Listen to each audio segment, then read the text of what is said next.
Are there any fighter pilots on board? The captain's desperate voice cracked through the intercom as alarm screamed and the plane bucked violently. Victoria Hale, CEO of a billion-dollar empire, gripped her armrest with white knuckles, her earlier mockery of the shabby single father across the aisle now echoing in her ears like a curse. She'd called him airport trash just 20 minutes ago. Now that same man was rising from his seat with a calmness that defied the chaos. Who was he? And why did his eyes hold the steady certainty of someone who'd faced death before and won? Before we dive in, if you're watching from New York, London, Tokyo, or anywhere in between, drop your city in the comments below. I want to see how far this story travels. And don't forget to hit that like button and subscribe, because what happens next will leave you speechless. The businessman in seat 4A had been snoring for the past 40 minutes, his mouth hanging open like a broken mailbox. Lucas Grant noticed these things, the small details that most people missed. It was a habit from another life, one he'd deliberately left behind but could never quite shake. He shifted in his seat, careful not to wake Maya, who slept against his shoulder, her tiny hand still clutching the stuffed rabbit she'd named Mr. Whiskers. Flight 2847 from New York. JFK to London Heathrow had boarded without incident. The Boeing 777 was a workhorse, reliable and steady, though Lucas knew better than most that reliability meant nothing when fate decided to intervene. He'd learned that lesson at 32,000 feet over the Hindu Kush a lifetime ago. "Excuse me." The voice was sharp, cutting through the ambient hum of the aircraft like a scalpel. "Could you control your child?" Lucas looked up. The woman across the aisle was staring at him with unconcealed disdain. She was young, early 30s, he guessed, with the kind of aggressive beauty that came from expensive maintenance and good genetics. Her navy blazer probably cost more than Lucas made in a month at the maintenance hangar. Her hair was pulled back in a severe bun that somehow made her look both powerful and brittle. Maya hadn't made a sound. She was asleep. "I'm sorry?" Lucas kept his voice neutral. "Your daughter." Victoria Hale, though Lucas didn't know her name yet, gestured vaguely. "She was kicking my seat earlier, and frankly, I don't understand why children are allowed in business class. Some of us paid full price for these seats." Lucas glanced at Maya, then back at the woman. "She's been asleep for 20 minutes, and she's 4 years old. She wasn't kicking your seat." "Well, she was certainly making noise during boarding." Victoria turned back to her laptop, dismissing him. "I'm just saying, some of us have important work to do." The flight attendant, a kind-faced woman named Sarah, who'd helped Lucas settle Maya earlier, appeared from the galley. "Is everything all right here?" "Fine," Lucas said quietly. "Everything's fine." Victoria made a small sound of disapproval, but said nothing more. Sarah gave Lucas a sympathetic smile and moved on. Lucas exhaled slowly, reminding himself that Maya was what mattered. Not this woman's judgment, not her assumptions, just Maya. He pulled out his phone, scrolling through the photos he'd taken at the airport. Maya grinning in front of the departure board. Maya pressing her nose against the window watching planes taxi. Maya had never been on a plane before. For her, this was magic. For Lucas, it was complicated. "Did you seriously get business class tickets working at the airport?" Victoria's voice again, quieter this time, but no less cutting. She wasn't looking at him, addressing her laptop screen as if she were talking to herself. But the words were clearly meant for him. Lucas had learned to recognize his type immediately. His worn Carhartt jacket, the fraying backpack, the permanent grease stain on his left sleeve from yesterday's shift, all of it screamed blue-collar to someone like her. She'd constructed an entire narrative about him without knowing a single true thing. "Actually," Lucas said carefully, "I used points." Victoria's expression suggested she didn't believe him. "Airport employee benefits must be better than I thought." She'd half-guessed right. Lucas did work at the airport, JFK's Hangar 7, specifically, in the maintenance division. He'd been there for 3 years, ever since the medical discharge, the divorce, the slow rebuild of a life that had once meant something different. "Something like that," he replied, choosing not to elaborate. "Well," Victoria finally looked at him directly, her eyes scanning him with the clinical efficiency of someone conducting an inventory. "I hope you appreciate it. Some of us actually earned these seats." The implication hung in the air like exhaust fumes. Lucas felt the familiar tightness in his chest. Not anger exactly, but something older and wearier.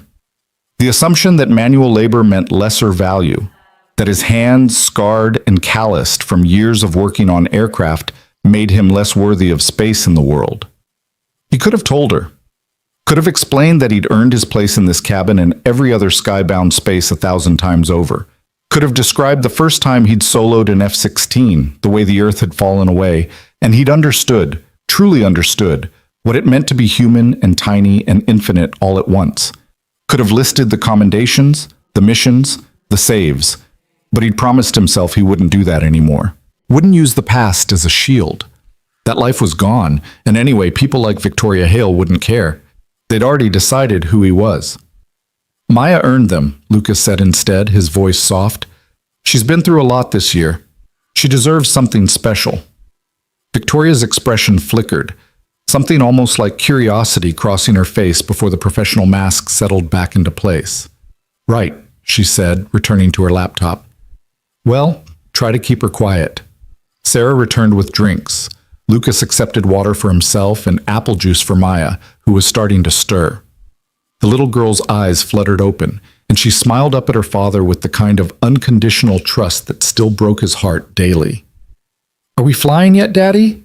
We are, sweetheart. We're way up in the sky. Can we see the clouds? Lucas raised the window shade.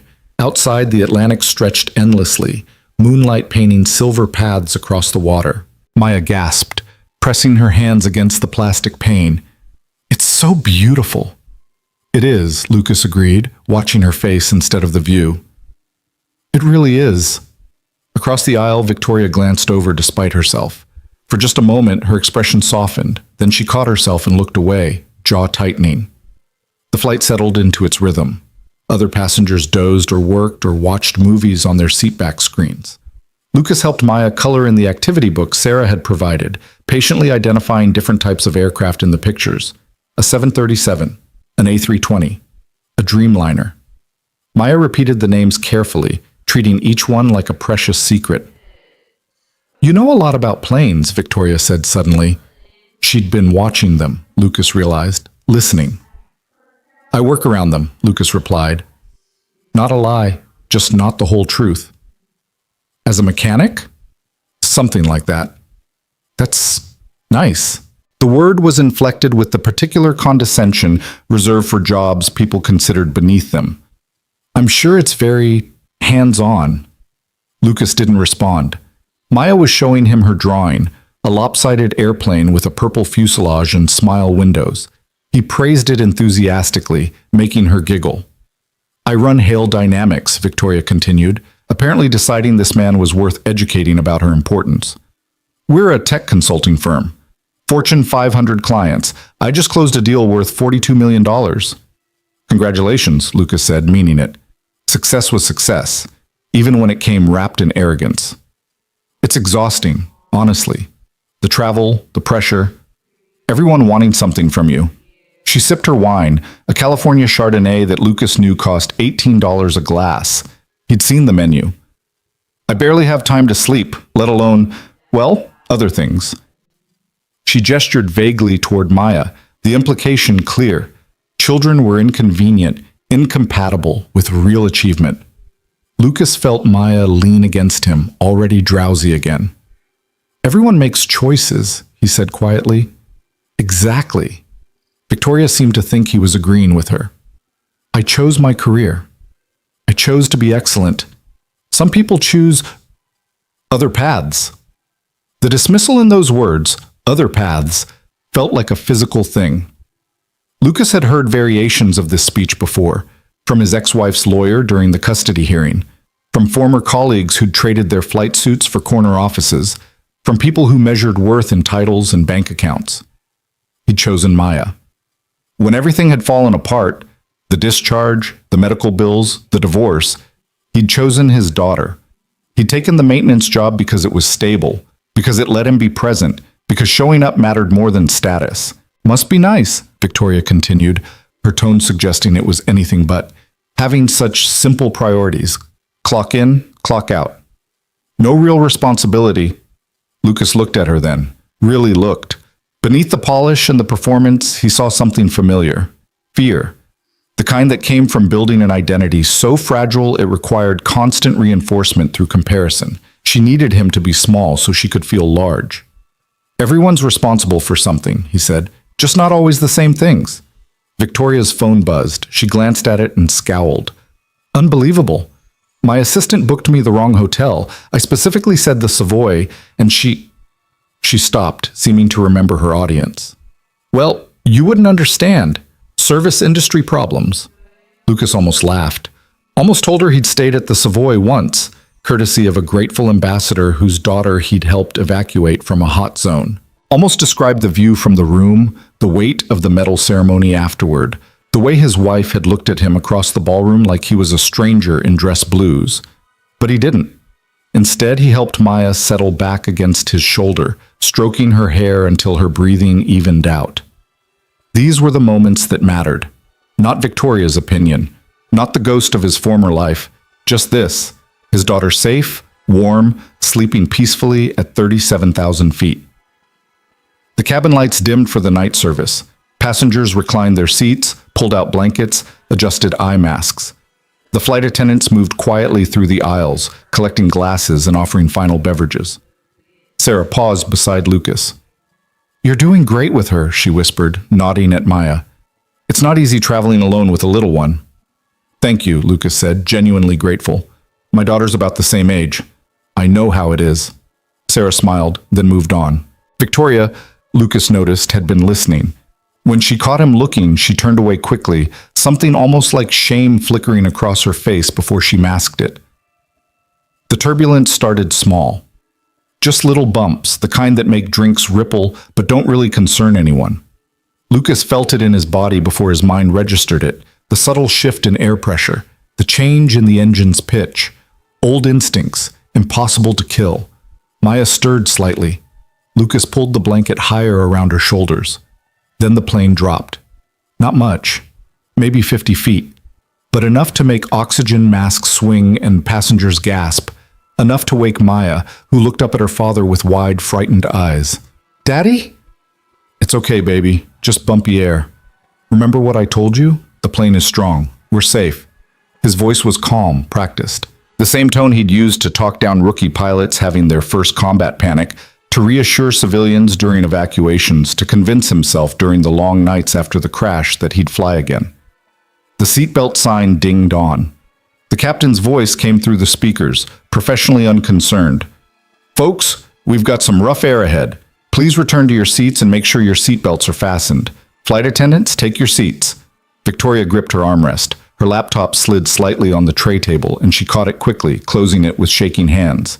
Another drop. Harder this time. Someone behind them yelped. A carry-on bag tumbled from an overhead compartment, landing with a thud.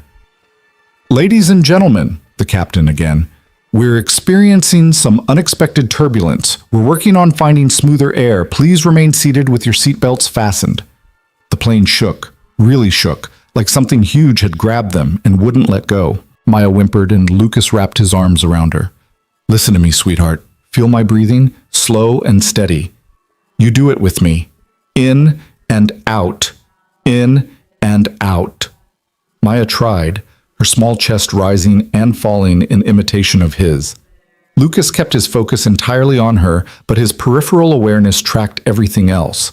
The flight attendants strapping into their jump seats, their faces professional but tense. The businessman in 4A, now very much awake and very much terrified. The woman 3 rows back praying in Spanish. And Victoria, knuckles white against the leather armrest, her carefully constructed composure crumbling with each violent shake. Is this normal? Her question was directed at no one. At everyone. It's just weather, Lucas said evenly.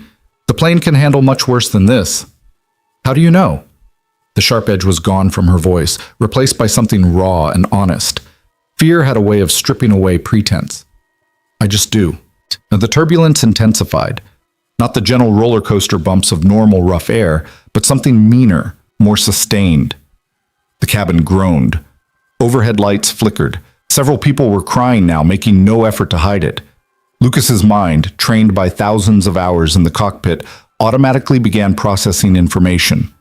the angle of the cabin, within normal parameters, the sound of the engines, strained but functional, the interval between drops, irregular, suggesting clear air turbulence rather than storm cells. "Daddy, I'm scared." Maya's voice was very small. "I know, baby. I've got you. I've always got you." He meant it in a way that transcended this moment, meant it in every dimension of their lives.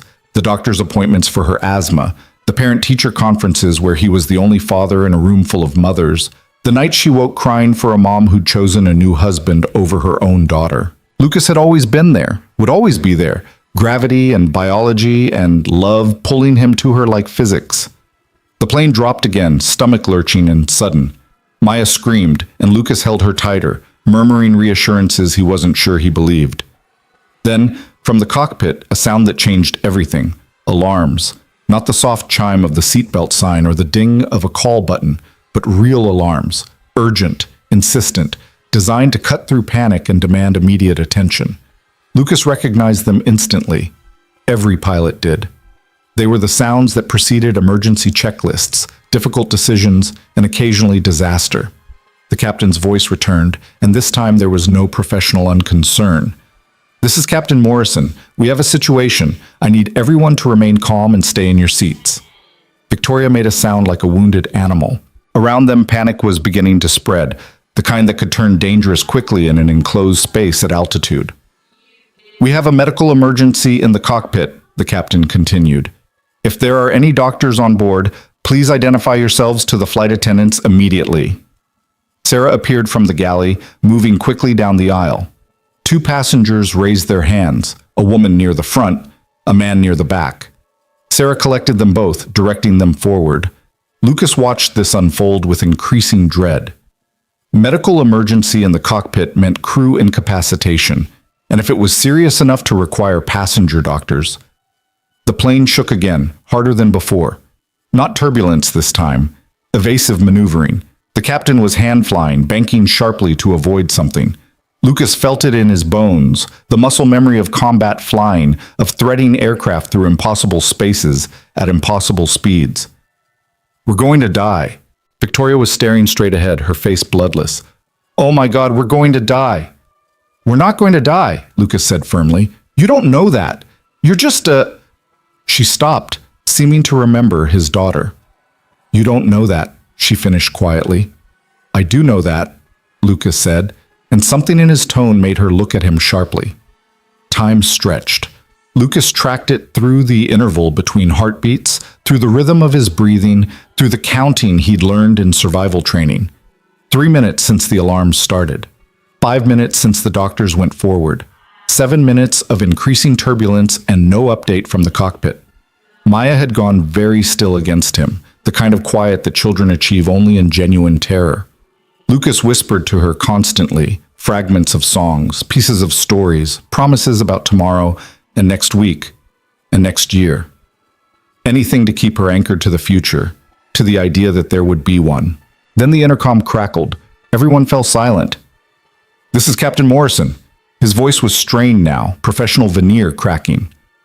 "I need everyone to listen very carefully. My co-pilot has collapsed. He's being attended to by the medical personnel on board, but I'm flying alone. We're experiencing severe clear air turbulence, and I'm having difficulty managing the aircraft solo in these conditions." The silence in the cabin was absolute, as if everyone had stopped breathing at once. "I need to know—" The captain paused. When he spoke again, Lucas heard something he'd never thought he'd hear from a commercial airline captain. Desperation. "Are there any pilots on board? Any flight experience at all? I need someone in this cockpit who can help me fly this plane." Nothing. Nobody moved. Lucas closed his eyes. The moment stretched like taffy, pulling thin and impossible. He'd promised himself. After the discharge, after the crash, after the long months of physical therapy and longer months of watching his marriage dissolve, he'd promised himself he was done. Done with flying, done with the sky, done with being the person who stepped up when everything went to hell. He'd chosen a different life, a quieter life, a life where he showed up for Maya's school plays instead of combat briefings, where he changed oil instead of changing the world, where he was present instead of exceptional. "Daddy," Maya's voice was a whisper. What's wrong? And Lucas knew, with a certainty that felt like falling, that he didn't have a choice. Not really. Not when Maya was on this plane. Not when 287 people were depending on the competence of a single exhausted captain flying blind through turbulence that would challenge even a fresh crew. Not when he was the only person in this cabin who'd ever hand-flown a crippled aircraft through hostile weather and brought it home. He unbuckled his seatbelt. Victoria stared at him. What are you doing? Lucas didn't answer. He was moving on instinct now, the old training taking over. He knelt beside Maya, taking her face gently in his hands. Baby, I need you to be very brave for me, okay? I need to go help the captain fly the plane. But you fix planes, Daddy. You don't fly them. Her voice wavered. I used to fly them, sweetheart, a long time ago, and right now the captain needs someone who knows how. He pulled Mr. Whiskers from the seat pocket, tucking the rabbit into her arms. Sarah is going to come sit with you. You're going to hold Mr. Whiskers tight and be the bravest girl in the whole sky. Can you do that for me? Maya nodded, tears streaming down her face, but she nodded. Lucas stood. The entire cabin was watching him now.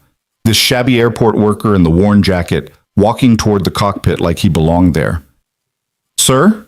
Sarah appeared at his elbow. Sir, you need to return to your seat. I'm a pilot, Lucas said quietly. Fighter pilot. 12 years active duty. I can help. Sarah's eyes widened. She glanced toward the cockpit, then back at Lucas. Decision made, she nodded sharply. Go, I'll watch your daughter. Lucas started moving forward, each step feeling like crossing a border from one country to another. Behind him, he heard Victoria's voice, shock stripping away the condescension. Wait, what? He's a pilot? He's a fighter pilot? But Lucas didn't stop, didn't turn around, didn't acknowledge the question. He was already shifting into a different version of himself, the one he'd tried to leave behind but had never truly escaped, the one who'd been trained for exactly this kind of impossible situation, the one who didn't fail. The cockpit door was locked, secured according to post 9/11 protocol. Lucas knocked, firm but not panicked. Captain Morrison? My name is Lucas Grant, former U.S. Air Force F-16 pilot, 12-year service. I can help you fly this aircraft. A pause. Then the lock clicked. The door opened, and Lucas stepped into the controlled chaos of the cockpit. Captain Morrison was in his 50s, sweat pouring down his face as he fought the yoke. The co-pilot was slumped in his seat, unconscious, being attended to by one of the passenger doctors. Alarms were screaming, terrain warning, overspeed warning, master caution. The instrument panel looked like a Christmas tree of red and amber lights. Jesus Christ, Morrison gasped. Please tell me you can actually fly. Lucas slid into the empty jump seat, his eyes immediately scanning the instruments, processing information at a speed that surprised even him. Airspeed, 340 knots and fluctuating. Altitude, 35,000 feet and descending. Heading, erratic. Weather radar, showing massive cells ahead, no clear path through. I can fly, Lucas said, his voice steady and calm despite everything. Tell me what you need. Captain Morrison looked at him, really looked, and something in Lucas's eyes must have convinced him because he nodded sharply. Take the controls. I need both hands for the radio and navigation. Can you hold her steady while I coordinate with air traffic control? Lucas didn't hesitate. He reached for the co-pilot's yoke, his hands finding their positions with the kind of muscle memory that never truly fades. The moment his fingers wrapped around the controls, something shifted inside him, not a return to who he'd been, but a recognition that this part of him had never really left. I have the aircraft, Lucas said, using the formal language of cockpit handoffs. You have the aircraft, Morrison confirmed. And just like that, Lucas Grant, maintenance worker, single father, man who'd walked away from the sky, was flying again. The plane bucked beneath them like something alive and angry. Lucas felt the turbulence through his hands, through the seat, through the marrow of his bones. This was worse than the approach to Bagram, worse than the sandstorm over Fallujah. This was Mother Nature at her most violent, and he was sitting in the cockpit of a civilian aircraft that had never been designed for this kind of abuse. Mayday, mayday, mayday, Morrison was saying into the radio. This is United 2847 Heavy. We have a medical emergency, pilot incapacitation, and severe turbulence, requesting priority vectors and immediate descent to smoother air. The response crackled back, professional but urgent. Lucas tuned it out, focusing entirely on the aircraft. He could feel her, the way she wanted to roll left, the way the nose kept pitching up, the way the engines were straining. He made minute adjustments, fighting to keep them level, burning through years of training in seconds. "How bad is he?" Lucas asked, nodding toward the unconscious co-pilot. "Possible stroke," the doctor said. She was young, Indian, her hands steady despite the chaos. "We need to land, soon." "Working on it," Morrison said tersely. He was pulling up weather data, navigation charts, calculating options. "Gander is closest, but we'd have to descend through this mess. Shannon would be smoother, but adds 90 minutes. "We can make Gander," Lucas said. He didn't explain how he knew, didn't mention the dozens of emergency approaches he'd made to forward operating bases in worse conditions with less fuel and more enemy fire. He just knew. Morrison looked at him again, longer this time. "Air Force, you said?" "Yes, sir." "Combat?" "Yes, sir." "Then I'm trusting you to get us through this alive." Morrison's voice cracked slightly. "I've been flying for 30 years, and I've never felt anything like this. It's like the air wants to kill us." Lucas understood that feeling. He'd felt it before, the sense that the universe had decided you were finished and was just working out the details. The trick was not accepting it. The trick was fighting until you won, or until there was nothing left to fight with. "We're not dying today," Lucas said, and he meant it with every fiber of his being. Behind him, through the open cockpit door, he could hear the murmur of frightened passengers, the crying, the praying. He thought of Maya, small and terrified, clutching her rabbit. He thought of Victoria, her earlier cruelty now seeming small and distant.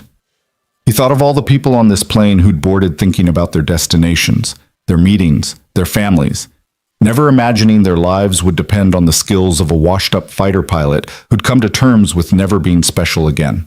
The turbulence intensified. A massive updraft hit them, slamming the plane upward like a toy. Lucas pushed forward on the yoke, fighting to maintain altitude discipline. Too high, and they'd burn extra fuel. Too low, and they'd be closer to the terrain that was somewhere below them in the darkness. "Jesus!" Morrison shouted as they dropped again. "Did you feel that? We're being thrown around like—" "I feel it," Lucas said calmly. "Keep working the radio. I've got the aircraft." And he did. Despite everything, the screaming alarms, the violent movements, the fear trying to claw its way into his chest, Lucas had the aircraft. His hands were steady, his breathing was controlled, his mind was clear. This was what he'd been trained for. Not this exactly. He'd never flown a 777 before, had never sat in a commercial cockpit, but the essence of it, the high-stakes decision-making, the physical skill, the absolute refusal to accept defeat. United 2847 Gander Control. "We're clearing all traffic. Your priority. Descend to flight level 250. Vectors coming." Morrison read back the clearance, then looked at Lucas. "You ready for this?" Lucas thought about all the people behind him, about Maya, about the promise he'd made to himself to always come home to her, about the second chance he'd been given when the crash hadn't killed him. "Let's bring her down," he said. And as he eased the yoke forward, beginning the descent through the worst weather he'd seen in 15 years of flying, Lucas Grant accepted something he'd been running from for 3 years. You couldn't escape who you were. You could only choose what to do with it. The night was about to get much worse before it got better.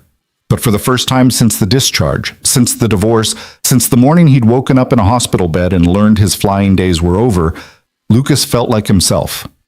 Completely, terrifyingly, undeniably himself.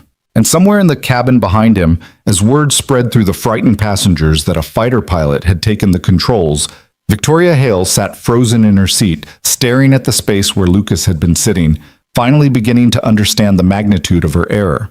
The descent through 35,000 feet felt like falling through concrete.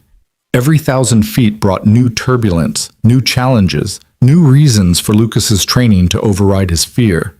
His hands moved across the controls with practiced precision, making constant micro-adjustments that kept the massive aircraft from tearing itself apart. "Airspeed's climbing," Morrison said, his voice tight. "Watch the overspeed." Lucas was already pulling back the throttles, feeling the engines respond. The 707 was nothing like an F-16. It was heavier, slower to respond, less forgiving of mistakes. But the principles remained the same. Respect the machine. Understand the physics. Don't fight the aircraft. Work with it. 33,000, Lucas called out, reading the altimeter. Rate of descent 2,000 feet per minute. That's too fast. Morrison's hands hovered over his own controls, ready to intervene. You need to shallow it out. Not yet. Lucas kept his eyes on the instruments. We need to get below this weather layer. The violence is worse between 32 and 28,000. If we descend too slowly, we'll get beaten to death. Morrison stared at him. How could you possibly know that? Experience, Lucas said simply. He didn't elaborate. Didn't mention the intelligence briefings about atmospheric conditions over hostile territory. The countless hours studying weather patterns because knowing them could mean the difference between completing a mission and becoming a statistic. The plane shuddered violently. Behind them, through the open cockpit door, Lucas heard screams. He forced himself not to think about Maya, about whether Sarah was keeping her calm, about whether his daughter would remember this night as the time her father saved her or the time he wasn't there when she needed him most. United 2847 Gander Control. We're showing you at 330 descending. Confirm you're still in control of the aircraft? Morrison grabbed the radio. Affirmative, Gander. We have an experienced military pilot assisting. Continuing descent as planned. Copy that, 22847. Be advised, we're getting reports of severe turbulence from multiple aircraft in your vicinity. Recommend descent to flight level 200 for smoother conditions. 200, Roger, Morrison said. He looked at Lucas. That's 20,000 feet. You comfortable taking us that low? Lucas did the math instantly. They were currently at 33,000. A descent of 13,000 feet through the worst turbulence he'd ever experienced in a civilian aircraft. With 287 souls on board depending on him not to make a single critical mistake. I'm comfortable, he said, and was surprised to find it was true. The doctor working on the co-pilot looked up. We need to land soon. His condition is deteriorating. I've done what I can, but he needs a hospital. How long? Lucas asked. 30 minutes. Maybe 45 if we're lucky. Lucas glanced at Morrison. What's our ETA to Gander? At current rate of descent and approach speed, Morrison's fingers danced across the flight management computer. 38 minutes to touchdown. Then we don't have a choice, Lucas said. We push through. Morrison nodded slowly, then reached over and squeezed Lucas's shoulder. It was a gesture of trust that carried more weight than words. This stranger, this man who'd been dismissed as airport maintenance just an hour ago, now held all their lives in his hands. Take us down, Morrison said. Lucas began the descent in earnest.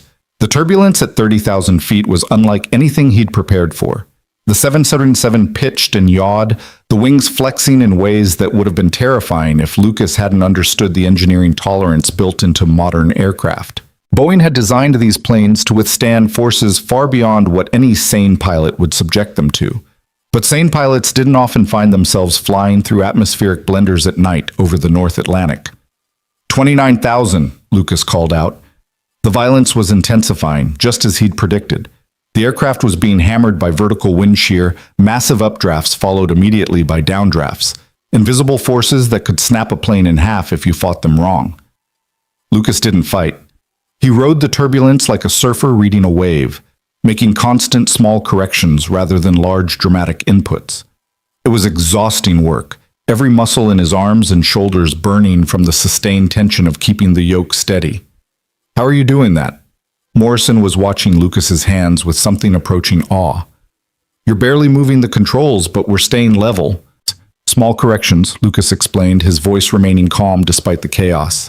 If you overcorrect in turbulence, you're working against yourself. The aircraft wants to find equilibrium. Let it do most of the work. It was a technique he'd learned the hard way, on a night mission over Syria when his flight leader had panicked in heavy weather and nearly crashed, trying to muscle his plane through it. Lucas had watched, learned, and vowed never to make the same mistake. That flight leader had been grounded the next day. Lucas had been promoted 6 months later. 27,000, he announced, coming up on the worst of it. He wasn't wrong. The plane suddenly dropped like an elevator with cut cables, 200 feet in less than 3 seconds. Alarm shrieked. Morrison shouted something that might have been a prayer or a curse. The doctor braced herself against the bulkhead, her medical bag spilling instruments across the cockpit floor. Lucas pulled back on the yoke, not fighting the drop but managing their recovery. The plane's nose came up, the engines roared, and they arrested the descent at 26,700 feet. "Holy hell," Morrison breathed. "We just fell." "I know." Lucas's voice was still steady, but his heart was hammering against his ribs. That kind of drop in a fighter jet was Tuesday.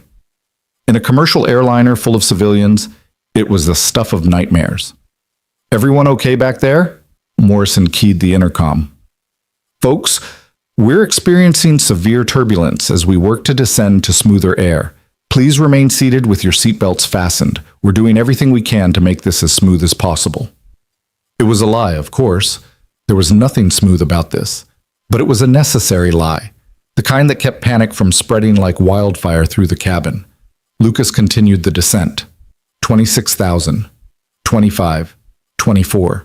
Each 1,000 feet felt earned, paid for in sweat and concentration, and the kind of sustained mental effort that left no room for doubt or fear or anything except the immediate present moment. United 2847 Gander, we're showing weather clearing below flight level 220. You should find calmer conditions shortly. "Copy, Gander," Morrison replied. "That's the best news I've heard all night." At 23,000 feet, the turbulence began to ease. Not disappear, they were still being jostled, but the violent shaking gave way to something more manageable. Lucas felt the change in the aircraft's handling, the way the controls became less resistant, more responsive. "It's working," Morrison said, relief flooding his voice. "We're getting below it." Lucas allowed himself the smallest of smiles. "Not out of it yet. Keep monitoring the weather radar. I don't want to run into any embedded cells on approach." On it. They descended through 22,000 feet into air that felt almost peaceful by comparison. The alarm stopped screaming. The master caution lights dimmed. The 777 steadied, responding to Lucas's inputs with the docile predictability of a well-trained horse. 20,000 feet level, Lucas announced. "How's our fuel state?" Morrison checked the gauges. "Adequate for Gander with reserves. We burned extra fighting through that weather, but we're not critical." "Good." Lucas's shoulders were beginning to ache from the sustained tension, but he didn't dare relax yet. They were through the worst of the turbulence, but they still had to land, at night, at an unfamiliar airport, with a partially incapacitated crew and a cabin full of traumatized passengers. The doctor had stabilized the co-pilot as much as possible, but the man remained unconscious, his breathing shallow and labored. Every few minutes, she checked his vitals and made notes on a piece of paper torn from the flight manual. "Will he make it?" Lucas asked quietly. The doctor met his eyes.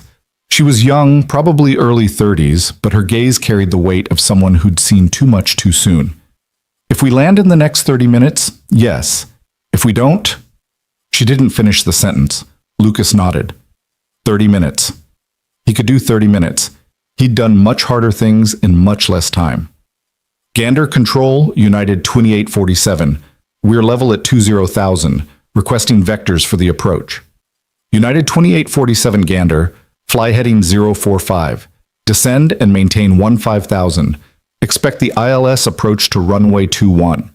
Weather at Gander is winds 230 at 15, visibility 10 miles, scattered clouds at 5,000, altimeter 3012. Morrison read back the clearance while Lucas turned the aircraft to the new heading. The 777 responded smoothly, banking into the turn with none of the earlier violence. For the first time since taking the controls, Lucas felt like he was actually flying rather than just surviving. "You've done this before," Morrison said. It wasn't a question. "Done what?" "Emergency approach, wounded aircraft, everything going to hell." Morrison was watching him with open curiosity now. "Where'd you serve?" Lucas kept his eyes on the instruments. "Middle East, mostly, some Africa. Combat missions?" "Some." "How many?" Lucas was quiet for a moment. "Enough." Morrison seemed to understand that was all he'd get. "Well, whatever the Air Force taught you, it's saving our lives right now. I've been flying since I was 17, civilian, cargo, commercial, and I've never seen anyone handle an aircraft like you're handling this one. You would have managed, Lucas said. Maybe, but I'm damn glad I didn't have to try. Morrison paused. What are you doing working in airport maintenance? Someone with your skills should be flying. It was the question Lucas had been dreading. The one that required explanations he didn't want to give, that opened doors to a past he'd spent 3 years trying to close. It's complicated, he said finally. I bet. They flew in silence for a few minutes, descending through 15,000 feet. The air was calm now, almost serene. Stars were visible through gaps in the clouds, diamond bright against the darkness. Below them, the Atlantic stretched away into nothingness, black water under black sky, the edge of the world. Lucas thought about Maya, about whether she was still crying or whether Sarah had managed to calm her down, about what he'd say to her when this was over, about how to explain that sometimes the safe choice was actually the dangerous one, that hiding from who you were didn't make you safer, it just made you unprepared when the universe came calling. 10,000 feet, Morrison announced. Gander is 40 miles ahead, 12 o'clock. Lucas could see the lights now, a small constellation of civilization in the wilderness of Newfoundland. Gander International Airport, built during World War II as a refueling stop for transatlantic flights, now mostly quiet except for the occasional diverted aircraft. Tonight, it was their salvation. United 2847 Gander Tower. You're cleared for the ILS approach runway 21. Contact tower on 118.3. Morrison switched frequencies and a new voice crackled through. United 2847 Gander Tower, we have emergency equipment standing by. Winds 240 at 12, runway 21 cleared to land. Cleared to land, runway 21, United 2847, Morrison responded. He looked at Lucas.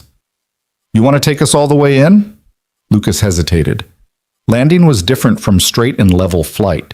It required precise speed control, exact glide slope tracking, perfect timing. One mistake and they'd either overshoot the runway or touch down too hard and risk structural damage to the landing gear. But Morrison was asking because he trusted Lucas to do it, and more than that, Lucas trusted himself to do it. I've got the landing, Lucas said. You've got the landing, Morrison confirmed. Lucas began configuring the aircraft for approach. Flaps to 15 degrees, gear down, airspeed slowing to 160 knots. The 737 settled into approach configuration, and Lucas felt the familiar rhythm of a landing approach settling into his bones. Height over threshold, glide slope indication, localizer centered, sync rate controlled. 1,000 feet above touchdown, Morrison called out, reading from the radar altimeter. Lucas fine-tuned his descent rate. The runway was visible now, a ribbon of light stretched across the darkness. His hands moved smoothly across the controls, making tiny corrections, keeping them perfectly aligned with the centerline. 500 feet. The lights were rushing up to meet them. Lucas could see the threshold markers, the touchdown zone lights, the precision approach, path indicator showing 3 whites and 1 red. Perfect glide path. 200 feet. He began the flare, pulling back gently on the yoke, raising the nose, bleeding off airspeed. The main wheels kissed the runway with barely a bump. Lucas deployed the thrust reversers and applied brakes, feeling the massive aircraft slow until they were taxiing at walking speed. United 2847, nice landing. Exit at taxiway Delta and contact ground on 121.9. Morrison was staring at Lucas with undisguised amazement. He shook his head. That was perfect. Greaser landing. I've been flying 707s for 8 years and I couldn't have done better myself. Lucas didn't respond. He was too busy trying to process what had just happened, trying to reconcile the man he'd been for the last hour with the man he'd been pretending to be for the last 3 years.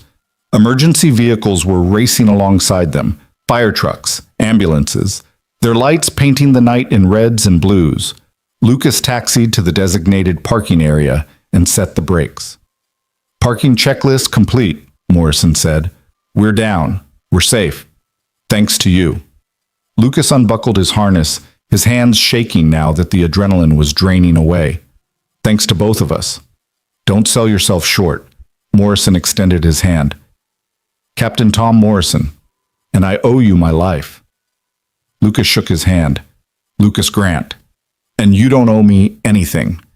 The doctor was already preparing the co-pilot for transport.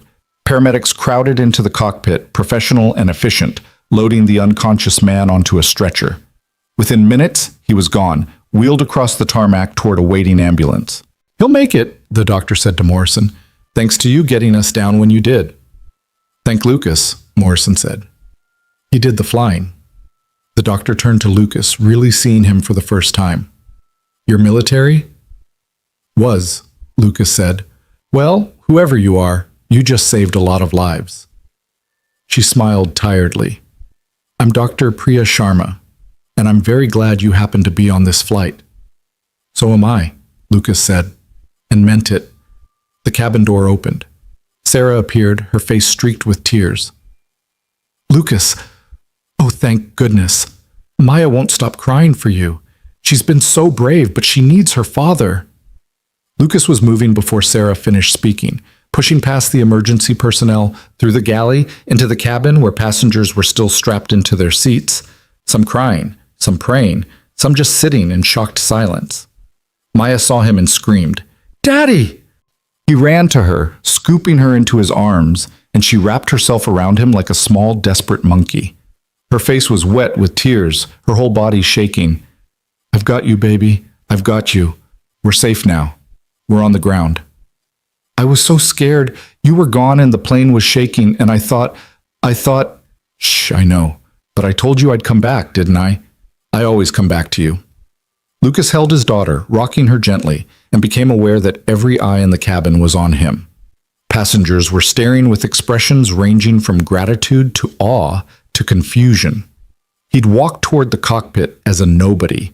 He was returning as the man who'd saved them all. Across the aisle, Victoria Hale sat frozen, her perfect composure shattered. Her mascara had run, leaving dark tracks down her cheeks. Her hands were gripping the armrest so tightly her knuckles had gone white. She was staring at Lucas like she'd seen a ghost. You? Her voice was barely a whisper. You're a fighter pilot, a real fighter pilot. Lucas didn't answer. He was too focused on Maya, on calming her trembling, on being present in this moment that mattered more than Victoria's shock or anyone else's reaction. Ladies and gentlemen, Captain Morrison's voice came over the intercom. We've landed safely in Gander, Newfoundland. I want to thank you for your patience and courage during that difficult flight. I also want to introduce you to the man who made our safe landing possible. In our darkest moment, when I thought we might not make it, a passenger came forward. His name is Lucas Grant. He's a former U.S. Air Force fighter pilot, and he spent the last 40 minutes helping me fly this aircraft through conditions I never want to see again. Without his skill and his bravery, we wouldn't be here right now.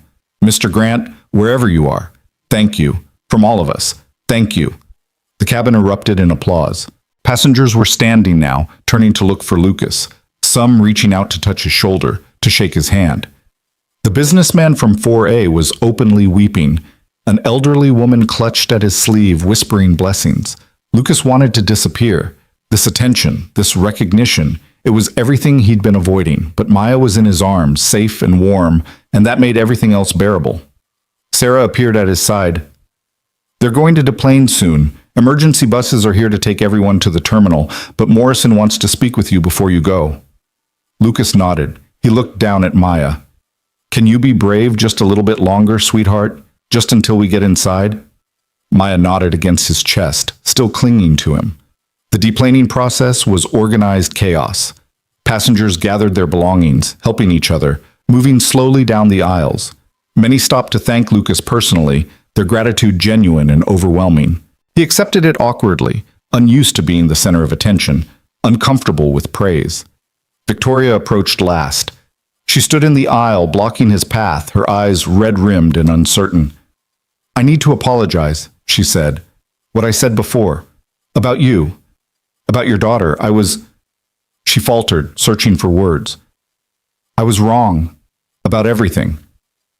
Lucas could have been cruel, could have thrown her earlier words back at her, could have made her feel as small as she'd made him feel, but he was too tired for cruelty, and anyway, Maya was listening. Apology accepted, he said simply. No. Victoria shook her head. You don't understand. I need to... Can we talk? Later? After you've settled your daughter? Maybe, Lucas said. Right now I just need to take care of Maya. Victoria nodded, stepping aside to let them pass. But as Lucas moved by her, she spoke again, so quietly he almost didn't hear. My father was military. He used to talk about men like you. I never understood what he meant until tonight. Lucas paused, looking back at her. What did he used to say? That the real heroes are the ones who don't want to be heroes, who just do what needs to be done and then go home. Victoria's voice cracked. He'd have been proud to fly with someone like you. There was something in her tone, a weight behind the words that suggested a story Lucas didn't know yet. But before he could respond, Maya tugged at his sleeve. Daddy, I'm cold. Okay, baby, let's get you inside where it's warm. The terminal at Gander was small but efficient. Airport staff had mobilized quickly, setting up a crisis response area with blankets, hot drinks, and phone banks for passengers to call loved ones. The airline had sent representatives who were working to arrange hotels and onward travel. Lucas found a quiet corner and sat down with Maya in his lap. She'd finally stopped crying, but she refused to let go of him. Sarah brought them hot chocolate and cookies, which Maya accepted but didn't eat. How is she? Sarah asked quietly. Scared, but she'll be okay. Lucas stroked Maya's hair. Kids are resilient. So are parents, Sarah smiled. What you did up there? I've been flying for 12 years and I've never seen anything like it. You were incredible. I was doing my job. That's not your job anymore, though, is it? You work in maintenance. Lucas was quiet for a moment. Yeah, I do. But you flew fighters. Why did you stop? It was an innocent question, asked with genuine curiosity, but it cut deeper than Sarah could know. Lucas thought about how to answer, how much to share with this kind stranger who'd cared for his daughter while he'd been trying to save their lives. I had an accident, he said finally. Medical discharge. And by the time I was cleared to fly again, I had other priorities. He glanced down at Maya. Better priorities. Sarah seemed to understand that was all she'd get. Well, for what it's worth, I'm glad you were on our flight tonight, and I'm glad you're the kind of father who puts his daughter first. Before Lucas could respond, Captain Morrison appeared, still in his uniform, looking exhausted but relieved. Lucas, can we talk privately for a minute? Lucas looked at Sarah, who nodded. I'll stay with Maya. Lucas gently transferred his daughter to Sarah's lap, ignoring her small sound of protest. I'll be right back, sweetheart. I promise. He followed Morrison to a quieter section of the terminal, near the windows overlooking the dark tarmac. Emergency vehicles were still clustered around the 777, their lights reflecting off the aircraft's silver skin. I've been on the phone with the airline's operations center, Morrison said. They want to fly a fresh crew up from New York to take the aircraft onward to London tomorrow. But more importantly, they want to talk to you. Talk to me about what? About hiring you. As a pilot. Morrison's expression was serious. Lucas, what you did tonight, that wasn't just competent flying. That was exceptional flying. The kind of flying that saves lives. The airline needs pilots with your skills. Lucas shook his head. I appreciate the offer, but don't say no yet. Just think about it. Morrison pulled out a business card and pressed it into Lucas's hand. I know you've got reasons for doing what you're doing. I don't need to know what they are. But I want you to know that there's a place for you in the sky if you want it. You proved that tonight. Lucas looked down at the card. It had Morrison's contact information and scrawled on the back a phone number for the airline's recruitment department. I have a daughter to think about, Lucas said. I know, I saw her. She's beautiful. Morrison smiled gently. I also have kids, 3 of them, and I managed to be both a pilot and a father. It's not easy, but it's possible. It's different when you're the only parent. Is it? Or is that just what you tell yourself to justify hiding? The words hit Lucas like a physical blow. Morrison's expression softened immediately. I'm sorry, that was out of line. He sighed. I watched you in that cockpit, Lucas. I saw the way you came alive when you took those controls. That's not something you fake. That's not a skill set. It's an identity. And I think maybe you've been running from that identity when you should have been integrating it into your life. Lucas wanted to argue, wanted to defend his choices, wanted to explain that he'd made peace with being ordinary. But standing here in this airport terminal, with the adrenaline still fading and his hands still remembering the feel of the yoke, he wasn't sure that was true anymore. Just think about it, Morrison said again. No pressure. But you've got my number if you want to talk. They shook hands, and Morrison walked away, leaving Lucas alone with his thoughts and a business card that suddenly felt like it weighed 1,000 pounds. He returned to find Maya asleep in Sarah's arms, exhausted from fear and relief. Sarah helped him transfer her gently, and Lucas cradled his daughter against his chest, breathing in the familiar scent of her strawberry shampoo. "Everything okay?" Sarah asked. "Yeah," Lucas said. "Everything's okay." But it wasn't. Not really. Because something had shifted tonight. Some carefully constructed wall had developed cracks, and Lucas wasn't sure he could repair them even if he wanted to. The airline put them up in a hotel near the airport, a clean, modest place that reminded Lucas of 100 other transit hotels he'd stayed in during his military years. Maya woke briefly when he carried her to the room, asked if they were safe, and fell back asleep the moment he told her yes. Lucas laid her in the bed and sat in the chair by the window, watching the sky lighten toward dawn. His body ached, his shoulders throbbed, his hands trembled with residual adrenaline, but his mind was clear for the first time in years. He thought about Victoria's apology, about the judgment that had preceded it, about how easy it was to make assumptions about people based on surface appearances. He thought about Morrison's offer, about the possibility of returning to a life he'd convinced himself was over. He thought about Maya, about what kind of example he was setting, about whether playing it safe was actually the same thing as being wise. Most of all, he thought about those 40 minutes in the cockpit when everything else had fallen away, and he'd been nothing but a pilot doing what pilots do, fighting the sky and winning. His phone buzzed, a text from an unknown number. "This is Victoria Hale. Sarah gave me your number. I hope that's okay. I meant what I said about wanting to talk. When you're ready. No pressure, just thank you for tonight, and I'm sorry for being the person I was." Lucas stared at the message for a long moment. Then he typed back, "Apology already accepted. Get some rest. It's been a long night for all of us." The reply came almost immediately. "My father would have liked you. He'd have said you were the real deal." Lucas frowned at his phone. There was something there, some story he didn't understand yet, some connection he couldn't quite grasp, but he was too exhausted to pursue it now. He set the phone aside and watched the sun rise over Newfoundland, painting the sky in shades of gold and pink. In the bed, Maya stirred and murmured something in her sleep.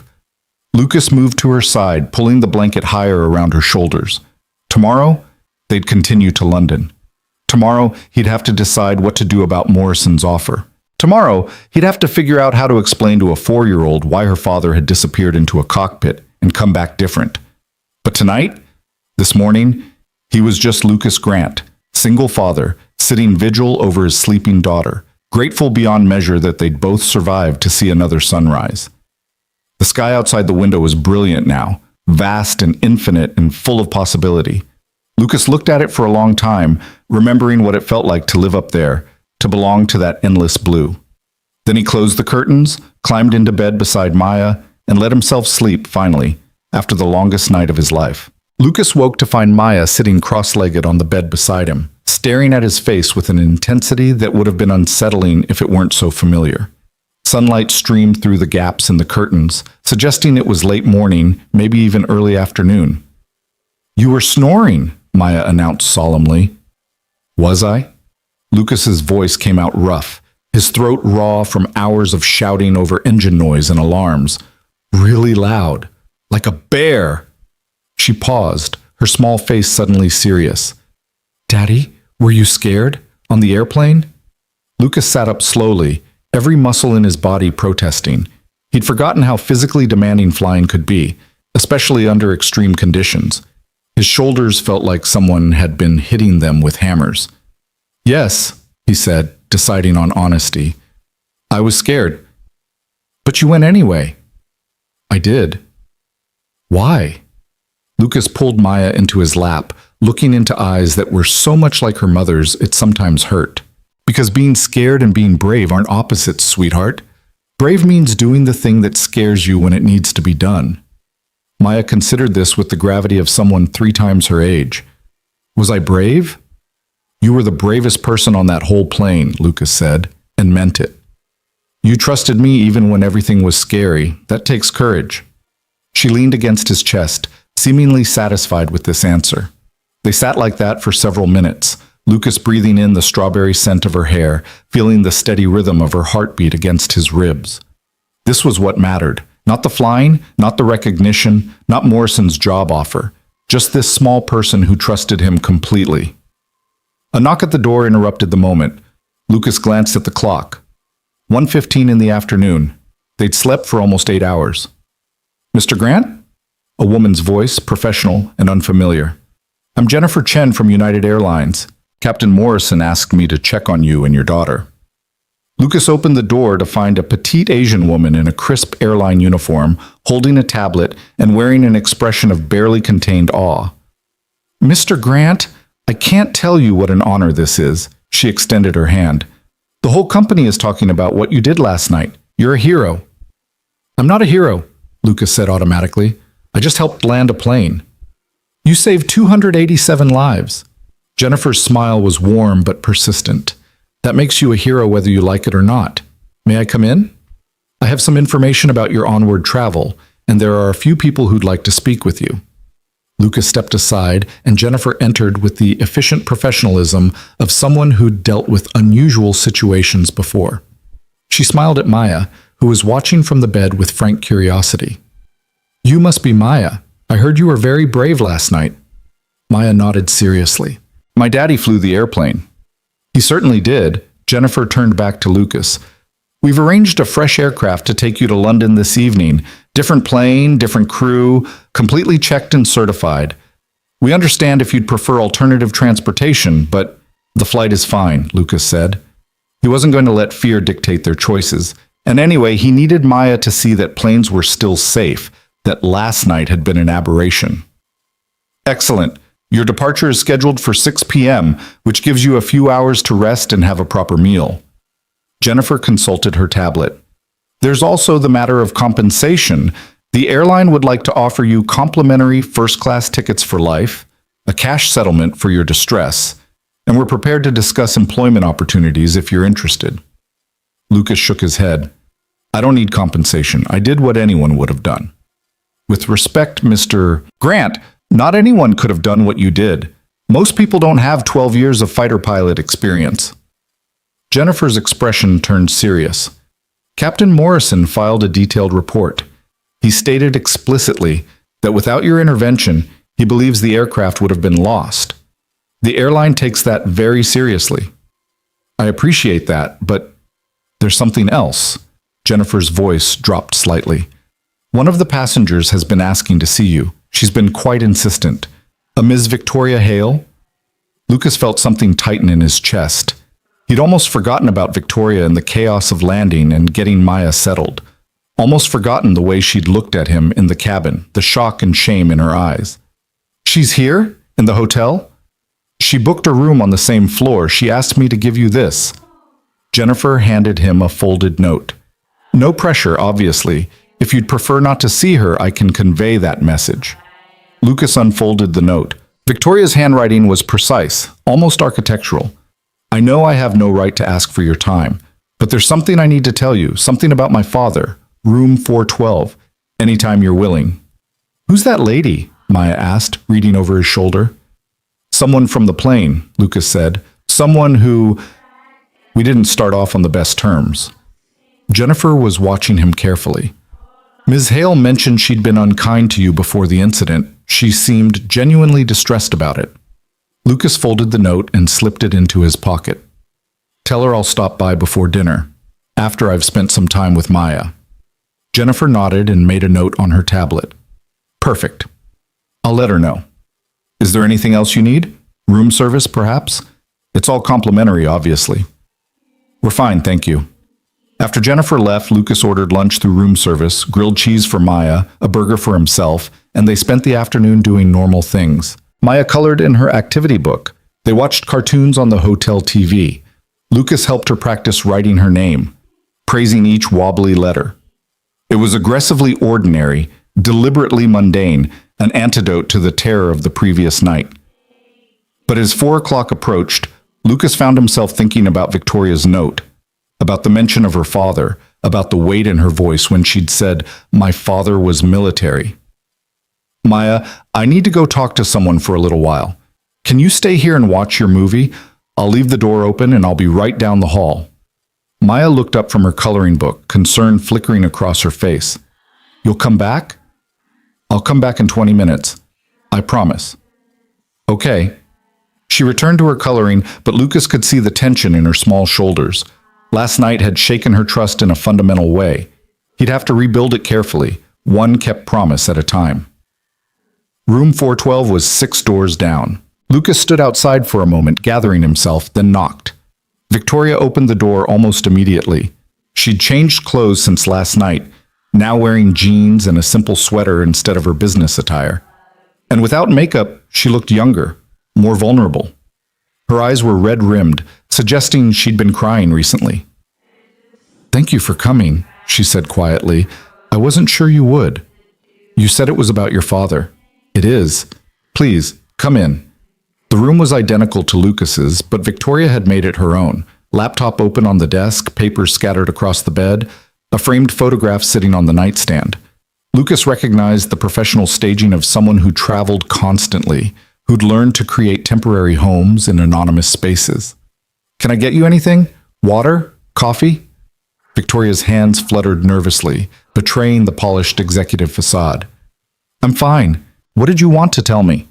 Victoria picked up the framed photograph from the nightstand and held it for a moment before handing it to Lucas. It showed a man in military dress uniform, Air Force, Lucas noted, standing with a much younger Victoria. The man was grinning, his arm around his daughter's shoulders, both of them squinting into bright sunshine. "Colonel James Hale," Victoria said softly. "My father. He died 6 years ago." Lucas studied the photograph more closely. Something about the man's face was familiar, though he couldn't place it. "I'm sorry for your loss. He was a pilot, like you. Flew rescue missions mostly. Helicopters." Victoria's voice was steady but strained.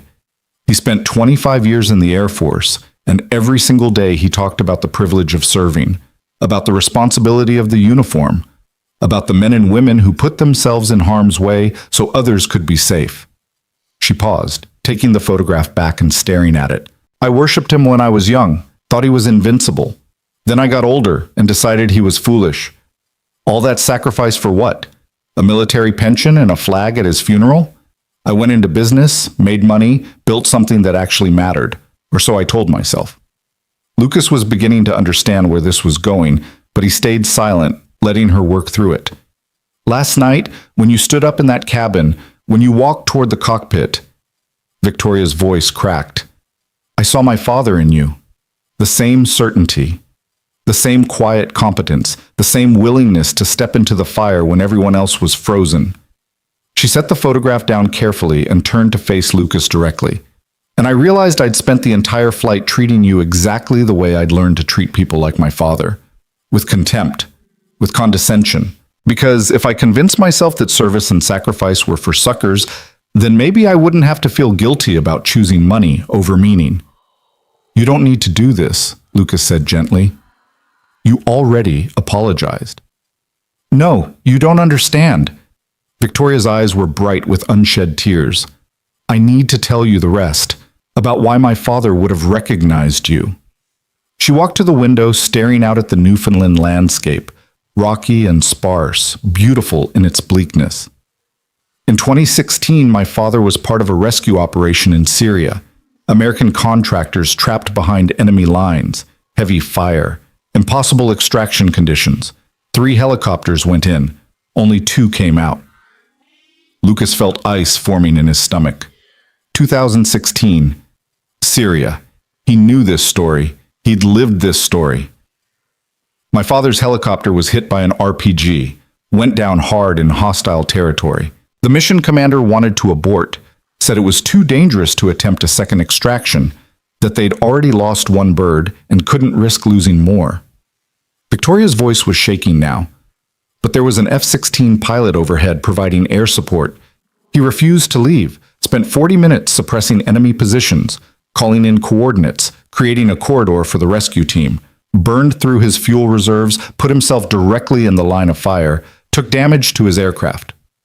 She turned to look at Lucas, and he saw recognition dawning in her eyes. That pilot managed to keep my father and his crew alive until the rescue team could extract them, but his aircraft was too damaged to make it back to base. He had to eject over the Mediterranean. The ejection went wrong. Spinal compression, shattered vertebrae, months of recovery, medical discharge. The room was very quiet. Lucas could hear his own heartbeat, could feel the old pain radiating through his lower back where the injuries had never fully healed. The pilot's name, Victoria continued, her voice barely a whisper now, was Captain Lucas Grant. Lucas said nothing. What was there to say? He remembered that mission with crystalline clarity, the radio chatter, the smoke, the desperate calculation of how long he could keep providing cover before his fuel ran critical. He remembered the ejection, the violent snap as the seat fired, the sensation of his spine compressing beyond its tolerance. He remembered waking up in a hospital bed and learning he'd never fly fighters again. My father talked about you, Victoria said. For years. He tried to find you, to thank you, but you disappeared after the discharge. He died thinking he'd never get the chance to tell you what your sacrifice meant to him. It wasn't a sacrifice, Lucas said, his voice rough. It was the job. It was a sacrifice. And Victoria's composure finally broke. Tears spilled down her cheeks. You gave up everything for strangers, for people you'd never met. My father was one of 6 men you saved that day, and because of you, he got to walk his daughter down the aisle at her wedding 2 years later. He got to meet his grandson before he died. He got 2 more years of life. She crossed the room and took both of Lucas's hands in hers. And last night, I sat in that cabin mocking you, judging you, treating you like you were beneath me, when the truth is, I'm not worthy to breathe the same air as someone like you. Lucas gently extracted his hands. You're being too hard on yourself. Am I? I built a career on ruthlessness, on stepping on people I deemed less important, on measuring worth in dollars instead of character. Victoria wiped her eyes roughly. My father would have been ashamed of the person I became. And last night, watching you save all our lives without hesitation, without expecting anything in return, I finally understood what he'd been trying to teach me all those years. She walked back to the nightstand and picked up something Lucas hadn't noticed before. A challenge coin, military issue, with the Air Force pararescue emblem on one side. He wanted you to have this. Made me promise that if I ever found you, I'd give it to you. He called it his most valuable possession. Victoria held out the coin. Lucas took it, feeling the weight of it in his palm. These coins were given only to people who'd earned them through extraordinary service. For Colonel Hale to have considered this his most valuable possession meant something profound. I can't accept this, Lucas said. You have to. I promised him. Victoria's voice was firm now, steadier. And I'm asking you for something else. Let me make this right. Not the words I said. I know I can't undo those. But the attitude that created them. The whole toxic culture I've built around success and status. I don't understand. Victoria returned to the bed, gathering up the papers scattered there. These are preliminary plans for a new initiative at my company. After last night, after watching you, after finally understanding what my father tried to teach me, I've decided to change everything. She handed the papers to Lucas. He scanned them quickly. Proposals for veteran hiring programs, mentorship initiatives, partnerships with military transition services. I want to create opportunities for people like you, Victoria explained. People who've served their country and then struggled to find their place in civilian life. People who have incredible skills but don't fit the traditional corporate mold. People I would have dismissed a week ago. Lucas looked up from the papers. This is ambitious. It's necessary, and it's the least I can do. Victoria met his eyes.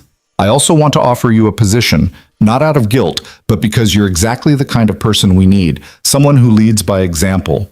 Someone who makes the hard choices. Someone who understands that real leadership isn't about authority, it's about service. I work in aircraft maintenance, Lucas said carefully. You were a decorated fighter pilot who saved 6 lives in Syria and 287 lives last night. You're working in maintenance because circumstances forced you there, not because it's where you belong. Victoria's voice was passionate now, animated. I'm offering you a leadership position, flexible schedule, family-friendly policies, a chance to mentor veterans transitioning to civilian careers. And before you say no, consider this. Wouldn't Maya benefit from seeing her father do work that fulfills him? The question hit harder than Victoria probably intended. Lucas thought about Morrison's card still in his pocket, about the airline recruitment number, about the choice that was slowly taking shape, whether he wanted it to or not. I need to think about it, he said finally. Of course. Take all the time you need. Victoria's expression softened. I'm not trying to buy your forgiveness or assuage my guilt. I'm trying to become the person my father believed I could be, and you've shown me what that looks like. Lucas handed the papers back to her but kept the challenge coin. Your father sounds like he was a good man. He was the best man I ever knew.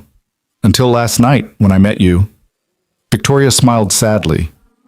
He used to say the measure of a person isn't what they do when people are watching. It's what they do when nobody would blame them for walking away. You could have stayed in your seat last night. Nobody would have judged you, but you stood up anyway. I had no choice. My daughter was on that plane. Everyone has a choice. You chose courage. You chose service. You chose to be exactly who you've always been, regardless of the cost. Victoria extended her hand. Thank you, Lucas, for my father's life, for my life, for showing me that there's more to success than a corner office and a stock portfolio. Lucas shook her hand, then checked his watch. I need to get back to Maya. I've been gone too long. Of course. I'm sorry for keeping you. Victoria walked him to the door, then paused. One more thing. There's going to be media attention. The story's already breaking online. The airline tried to keep it quiet, but passengers have been posting on social media. By tomorrow, everyone will know what happened. Lucas's stomach sank. Media attention was the last thing he wanted. I don't want to talk to reporters. I figured. I've already had my lawyers draft a statement on your behalf if you want it. Confirms the basic facts, but declines interviews and requests privacy. All you'd have to do is approve it. Why would you do that? Because I understand now that not everyone wants a spotlight. Some people just want to do good work and go home to their families. Victoria smiled. Like my father. Like you. Lucas accepted the offer gratefully, and Victoria promised to email him the statement within the hour. He returned to his room to find Maya exactly where he'd left her, coloring carefully within the lines of a cartoon airplane. You came back, she said, not looking up. I told you I would. I know, but I was still scared.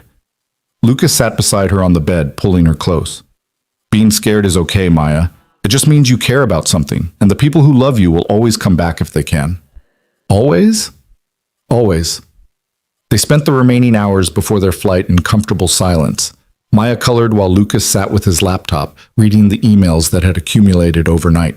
There were messages from his supervisor at the hangar, from former military colleagues who'd somehow heard about the incident, from Morrison, from Jennifer Chen, from people he didn't even know offering congratulations and gratitude. He read Victoria's drafted statement, professionally written, emphasizing the crew's skill while downplaying his own role, and approved it with minor changes. Then he opened a blank email and stared at it for a long time before typing a message to Morrison. Thank you for the offer. I'm interested in talking more. Not sure what's possible with my situation, but willing to explore options. Lucas. He hit send before he could second-guess himself. The fresh aircraft was a 787 Dreamliner, newer and quieter than the 777 from the previous night. The crew greeted Lucas and Maya like visiting royalty, upgrading them to first class without being asked, ensuring Maya had every comfort imaginable. The captain came back personally to introduce herself. Mr. Grant, I'm Captain Lisa Rodriguez. I just wanted to say it's an honor to have you on board. What you did last night is something every pilot hopes they'd have the courage to do. I appreciate that, Lucas said, uncomfortable with the praise. I also wanted you to know we've filed a detailed flight plan. We've got perfect weather all the way to London. and this aircraft just came out of maintenance inspection. You and your daughter are going to have the smoothest flight of your lives." She was right. The flight to London was almost surreally peaceful. Maya fell asleep before they even reached cruising altitude, exhausted from the previous night's trauma. Lucas sat awake, staring out the window at the Atlantic sliding by beneath them, thinking about the choice that was no longer theoretical but actual. He could go back to maintenance, could return to the safe, anonymous life he'd built, could continue being the father who was always there, always present, never exceptional. Or he could step back into the sky, could reclaim the part of himself he'd buried, could show Maya that it was possible to be both brave and present, both exceptional and available. His phone buzzed with an incoming text. "Morrison. Glad to hear it. The airline's serious about this. They need captains with your background. Schedule can be flexible, mostly domestic routes, regular hours, home every night or every other night. Not like military deployments. Think about it and let me know." Another text. This one from Victoria. "Safe flight, and thank you again. My father would have loved knowing I finally met you. Please consider my offer. Not for me, but for all the veterans who need someone to believe in them the way you believed in those 6 men in Syria." Lucas looked down at Maya, sleeping peacefully in the reclined seat. She deserved a father who was whole, who wasn't running from himself, who showed her through example that fear was something you acknowledged and then moved through, not something you let dictate your life. When they landed at Heathrow 8 hours later, Lucas carried his sleeping daughter through customs and immigration, barely aware of the stares and whispers from other passengers who'd read the news stories. Maya woke up in the taxi to their hotel, blinking in the gray London morning. "Are we here, Daddy?" "We're here, sweetheart." "Is it safe?" Lucas looked at his daughter, really looked at her, seeing not just the 4-year-old who needed protection, but the person she was becoming, who would learn about courage and fear from watching him. "Nowhere is completely safe, Maya, but we're together, and that's what matters. And when things get scary, we don't run away. We remember who we are and what we can do, and we face it." Maya considered this seriously. "Like you did on the airplane. Like I did on the airplane. Will you have to do it again?" Lucas thought about Morrison's offer, about Victoria's proposal, about the challenge coin heavy in his pocket. "Maybe," he said honestly. "Would that be okay with you?" Maya was quiet for a moment, then nodded. "If it helps people, like you helped us." "Then yes," Lucas said, making the decision in that moment. "I might do it again." The taxi pulled up to their hotel, a boutique place in Kensington, far nicer than anything Lucas would have normally afforded, but provided by the airline as part of their apology package. As he unloaded their bags, his phone rang. Unknown number. "Mr. Grant, this is Colonel Sarah Mitchell from the Air Force Personnel Center. I hope I'm not calling at a bad time." Lucas felt his heart rate spike. "Colonel?" "No, it's fine. What can I do for you?" "I've been reviewing your service record in light of recent events. I understand you received a medical discharge in 2016 following an ejection injury, correct?" "That's correct."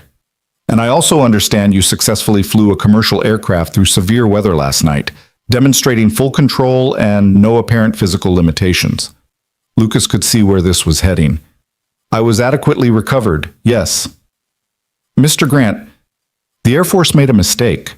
Your discharge was based on medical evaluations that, in retrospect, appear to have been overly conservative. With the right documentation and current physical evaluation, there's a strong possibility we could reverse that discharge and restore you to active duty status, if that's something you'd be interested in." Lucas looked at Maya, who was watching him with wide, curious eyes. Active duty, back in uniform, back in fighters. Everything he'd lost being offered back to him like it had never been taken away. "I appreciate the call, Colonel, but I have a daughter now. Circumstances have changed. We have family programs, Mr. Grant. Single parents serve successfully all the time.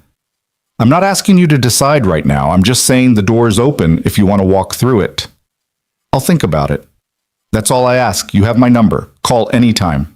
After she hung up, Lucas stood on the London sidewalk, bags at his feet, daughter at his side, and felt the weight of possibility pressing down on him like atmospheric pressure. 3 offers. 3 different paths back to the sky.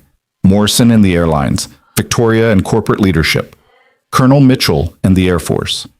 each one representing a different version of the future, a different way of integrating who he'd been with, who he'd become. "Daddy?" Maya tugged at his sleeve. "Can we go inside? I'm hungry." Lucas smiled and picked up their bags. "Of course, sweetheart. Let's get you fed." As they walked into the hotel, Lucas realized something fundamental had shifted. He'd spent 3 years convinced that he'd left the sky behind, that the crash and the discharge had ended that chapter of his life permanently. But last night had proven what he'd secretly known all along. You couldn't separate yourself from your essential nature any more than you could separate water from being wet. The question now wasn't whether to return to flying. It was how to do it in a way that honored both the pilot he'd been and the father he'd become.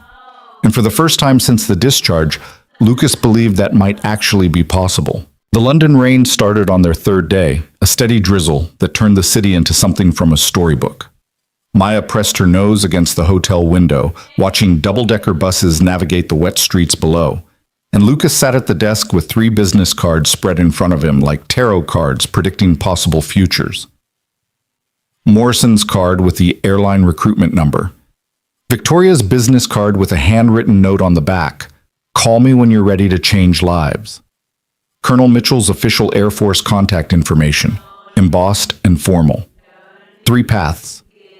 3 versions of who Lucas Grant could become. His phone had been ringing constantly since the story broke. News outlets from around the world wanted interviews. The airline had called twice more with increasingly generous offers. His former squadron commander had sent a long email expressing pride and offering to be a reference for whatever Lucas decided to pursue. Even his ex-wife had called, which Lucas had let go to voicemail, not ready for that particular conversation. "Daddy, can we go to the Tower of London today?" Maya asked, turning from the window. "The lady at the desk said they have ravens that protect the kingdom." Lucas smiled. "We can go wherever you want, sweetheart. That's why we're here." Except they both knew that wasn't quite true. They were in London because the airline had given them a week's stay as part of their compensation package, but also because Lucas needed distance from New York to think clearly about what came next. The physical space between him and his old life was helping him see it with new perspective. Maya went back to watching the rain while Lucas pulled out his laptop and opened the email from Victoria that had arrived an hour earlier. Attached was a detailed proposal for what she was calling the Hail Veterans Initiative, a comprehensive program that would recruit, train, and mentor former military personnel into corporate leadership positions. The budget was substantial, the vision was bold, and at the bottom she'd written, "You'd be perfect as the program director. Name your terms. I'm serious about this." Lucas read through the proposal carefully. It was good work, thoughtful, well-researched, addressing real gaps in how corporations approached veteran hiring. Victoria had clearly spent the last 3 days doing nothing but developing this plan, and the passion in her writing was evident. She was trying to honor her father's memory by becoming the person he'd raised her to be. Before Lucas could respond, his phone rang. Morrison's name on the screen. "Lucas, I hope I'm not interrupting your vacation." "Not at all. Maya and I were just planning our day." "Good, good. Listen, I wanted to give you an update. The airline's board met yesterday, and they've authorized me to make you a formal offer. It's generous, very generous. Captain position, full benefits, signing bonus, and most importantly, a schedule built around single-parent needs.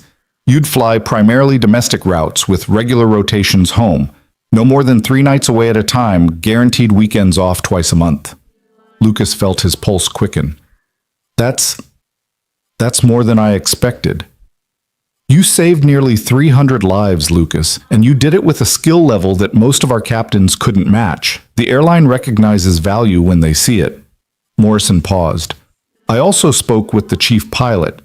He's willing to work with you on recurrent training, getting you up to speed on the 777, 787. You'd start on domestic routes, build your hours, and transition to international if you wanted. But the focus would be stability, predictability, being there for your daughter." "Can I ask you something?" Lucas said. "Lucas, why does this matter so much to you? You barely know me." Morrison was quiet for a moment. "I watched my marriage fall apart because I was never home. Chose flying over being present. By the time I figured out what mattered, my kids were grown and my wife was gone. I rebuilt eventually, remarried, have a good life now. but I lost years I can't get back." His voice was heavy with old regret. "You're at a crossroads, Lucas. You can choose the sky and your daughter. It doesn't have to be one or the other. I'm trying to make sure you don't make the mistakes I did." Lucas felt the weight of that honesty. "I appreciate it. Really, I just need to be sure I'm making the right choice for Maya." "Of course. No pressure. The offer stands as long as you need it to." Morrison cleared his throat. "But I'll say this. Your daughter watched you step up when it mattered most. She saw you be brave. That's a powerful lesson. Imagine what she'd learn from watching you build a life that honors both your gifts and your responsibilities." After they hung up, Lucas sat staring at the rain-streaked window, thinking about Morrison's words. Maya had indeed watched him step up, had seen him walk toward danger rather than away from it. What message would it send if he now retreated back into the safe anonymity of the maintenance hangar? "Daddy, you look sad." Maya had abandoned the window and was standing beside his chair, her small hand on his arm. "Not sad, sweetheart. Just thinking about big decisions." "About flying?" Lucas looked at his daughter in surprise. "How did you know?" "Sarah told me.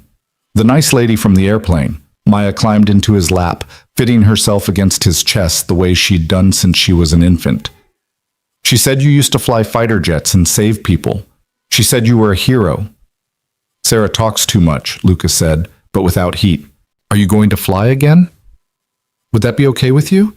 If Daddy had to travel sometimes for work?" Maya was quiet for a long moment, her fingers playing with the buttons on Lucas's shirt. "Would you come back?" "Always. Every single time." "Then it's okay."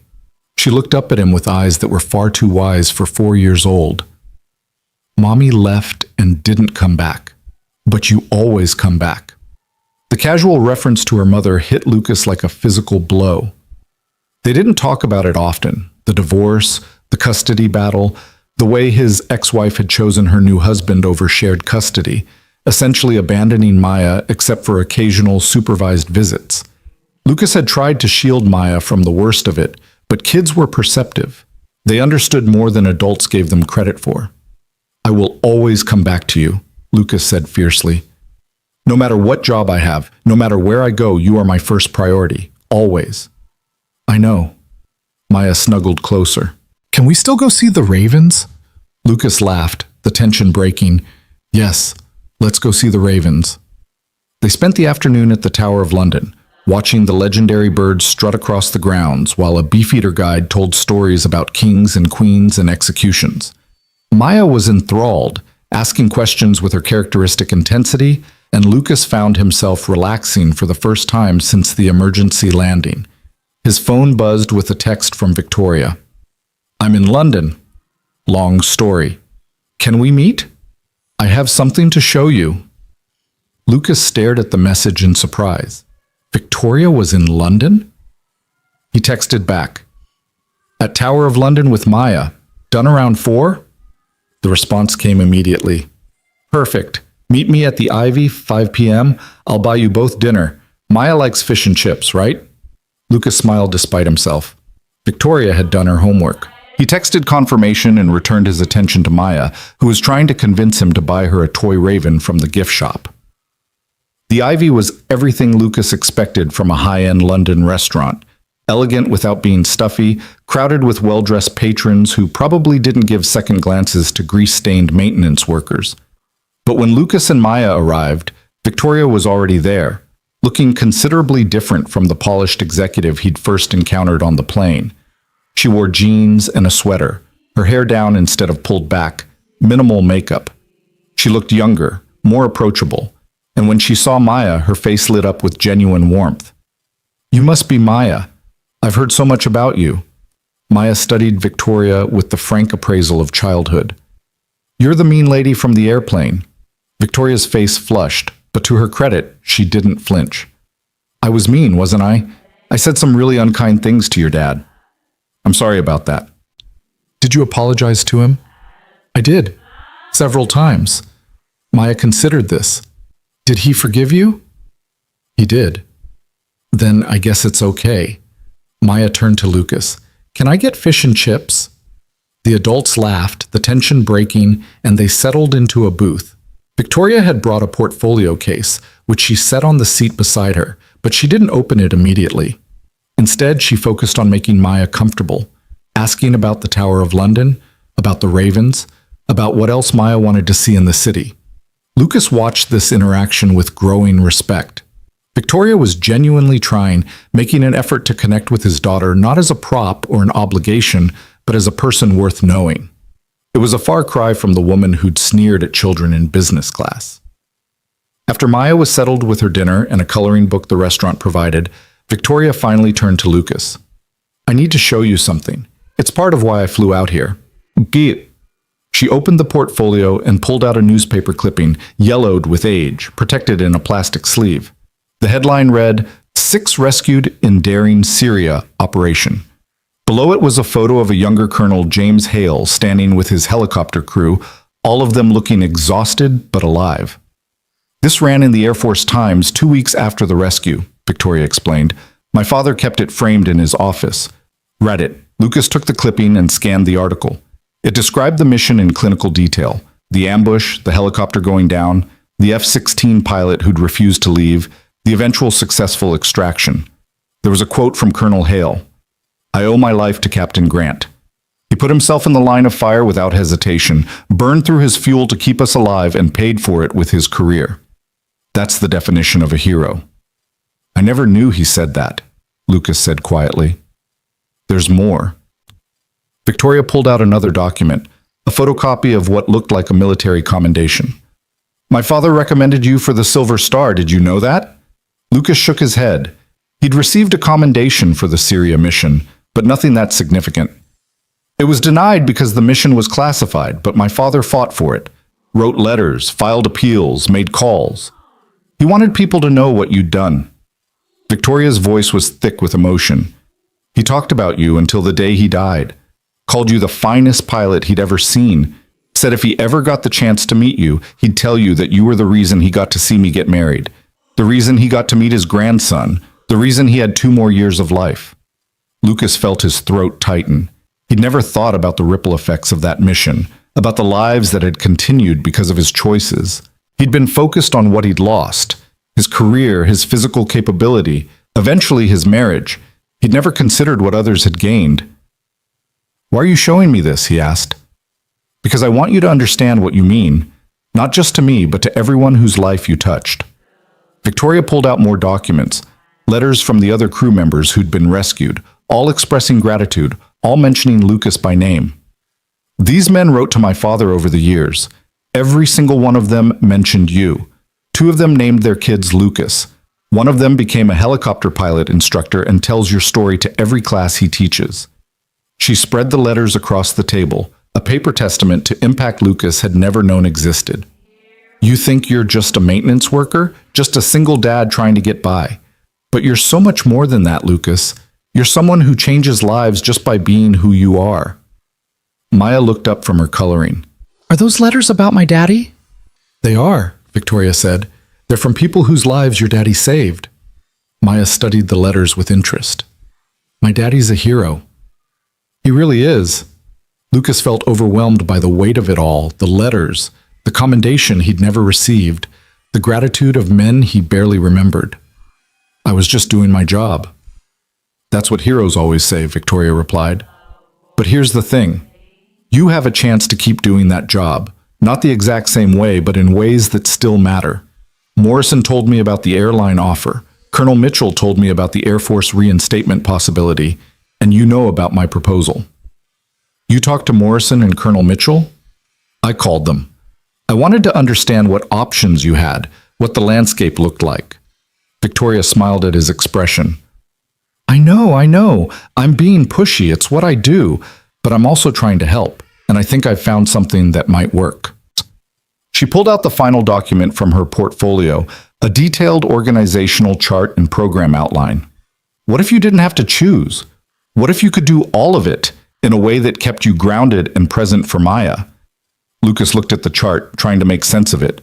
Victoria leaned forward, her energy infectious. "Here's what I'm proposing. You become the director of the Hale Veterans Initiative, working for my company. That's your primary role. recruiting, mentoring, building the program. It's a 4-day-a-week position, flexible hours, work from home options.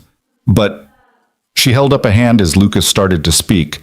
You also maintain a part-time captain position with the airline. 1 or 2 flights a month, domestic routes only, keeping your skills current. And you serve as a consultant to the Air Force on veteran transition programs. That's 3 jobs, Lucas said. It's 1 mission with 3 approaches. You'd be helping veterans transition to civilian life through direct service, through corporate opportunity, and through staying connected to the military community. You'd be flying enough to stay sharp, but not so much that you're absent from Maya's life. And you'd be building something that outlasts you, a legacy program that helps people for years to come. Lucas stared at the organizational chart. It was ambitious, maybe too ambitious, but it was also exactly the kind of integrated solution he'd been unable to imagine for himself, not choosing between identities but weaving them together into something new. This is a lot, he said finally. It is, but you're capable of a lot. Victoria's expression softened. Look, I know I have no right to push you like this. I was horrible to you. I judged you. I treated you like you were beneath me. But that's exactly why I need you to say yes. Because if you do, it means I really can change. It means people really can become better than they were. Maya had been listening quietly. Now she spoke up. Daddy, what does that chart mean? Lucas looked at his daughter. It means a lot of people want Daddy to do important work. Would you still have time for me? It was the question that mattered most. Lucas looked at Victoria's proposal again, at the specific provisions she'd built in. Flexible scheduling, work-from-home capabilities, maximum travel limits. She designed the entire thing around the central constraint of single parenthood. Yes, he said to Maya. I'd still have time for you. I'd make sure of it.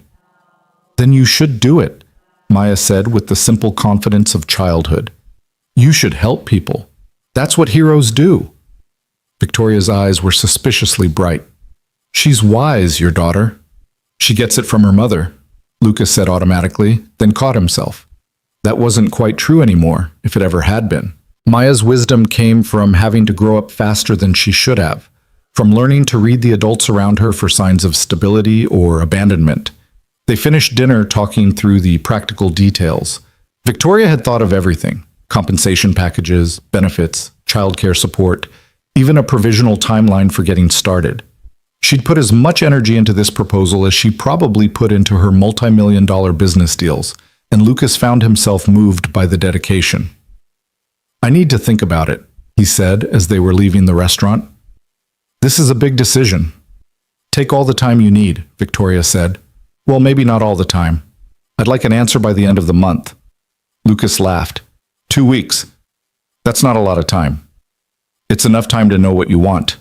Victoria knelt down to Maya's level. Thank you for sharing your daddy with me tonight. And thank you for forgiving me for being mean. Maya studied her seriously. You're nicer now. I'm trying to be. Your daddy's teaching me how. After Victoria left in a taxi, Lucas and Maya walked back to their hotel through the London evening. The rain had stopped, leaving the streets glistening under streetlights. Maya held his hand, swinging their arms between them. Do you like that lady now? Maya asked. I think I'm starting to, Lucas admitted. She made some mistakes, but she's trying to fix them. Like when I spilled juice on the carpet and helped you clean it up? Exactly like that. Daddy? Maya's voice turned serious. If you take those jobs, will you be happy? Lucas stopped walking and knelt down to meet Maya's eyes. What makes you ask that? You've been sad for a long time, since Mommy left. I want you to be happy again. The observation cut through Lucas like a blade. He'd thought he'd been hiding it, maintaining a cheerful facade for Maya's sake. But of course she'd noticed. Children always noticed. I want to be happy too, sweetheart, and I think maybe doing work that matters might help with that. Then you should do it. Maya hugged him fiercely. And I'll help you. I'll be really good when you have to work. Lucas held his daughter, this small person who'd somehow become his anchor and his compass, and felt something shift inside him. He'd been thinking about this decision as choosing between competing goods, flying versus parenting, service versus stability. But maybe it wasn't about choosing. Maybe it was about integration, about finding a way to be fully himself while also being fully present for Maya. They spent the next week exploring London. Lucas took Maya to museums and parks, to the British Library and Buckingham Palace, to afternoon tea at Fortnum and Mason, where she tried clotted cream and declared it weird but good. They rode the London Eye and took a boat down the Thames and fed ducks in Hyde Park. And every evening, after Maya fell asleep, Lucas sat with his laptop and worked through the implications of Victoria's proposal. He called Morrison and discussed how the airline component would work. He called Colonel Mitchell and talked about the Air Force consulting role. He even called his former squadron commander, who enthusiastically endorsed the whole plan and offered to help with military connections. Slowly, over the course of those 7 days, Lucas came to understand that this wasn't really about the jobs themselves. It was about reclaiming his identity, about stepping out of the shadow of the crash and the discharge and the divorce and becoming someone who could hold multiple truths at once: pilot and father, hero and human, exceptional and ordinary. On their last night in London, Lucas sat at the hotel desk with a blank email open, addressed to Victoria. He'd drafted and deleted 3 different versions, trying to find the right words. Finally, he settled on simplicity. I'm in.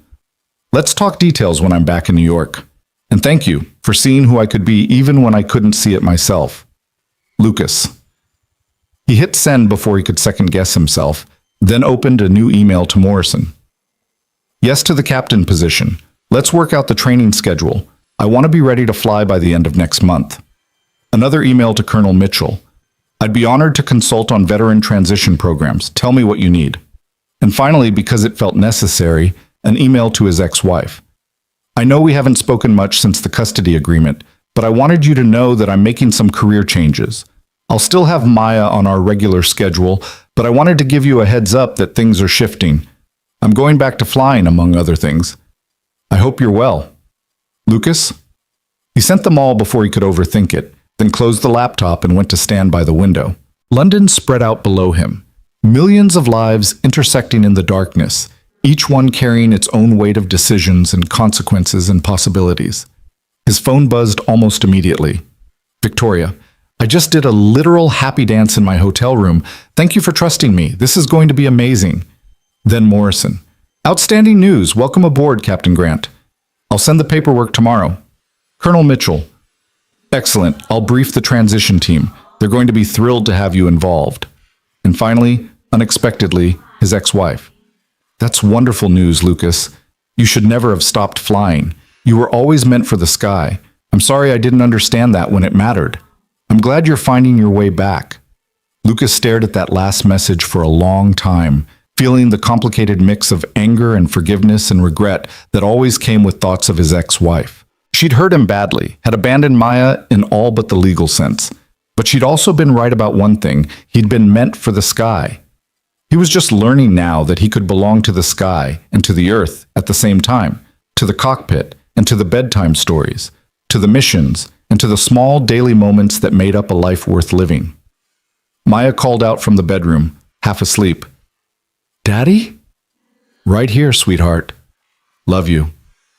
Love you too, Maya, more than all the stars in the sky. Lucas returned to the bedroom and climbed into bed beside his daughter, pulling her close.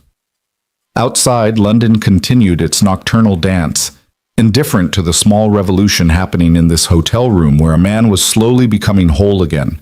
Tomorrow they'd fly home to New York. Tomorrow, the real work would begin. Training for the airline, building the veterans program, navigating the complex logistics of a life split between sky and ground. Tomorrow there would be challenges and setbacks and moments of doubt.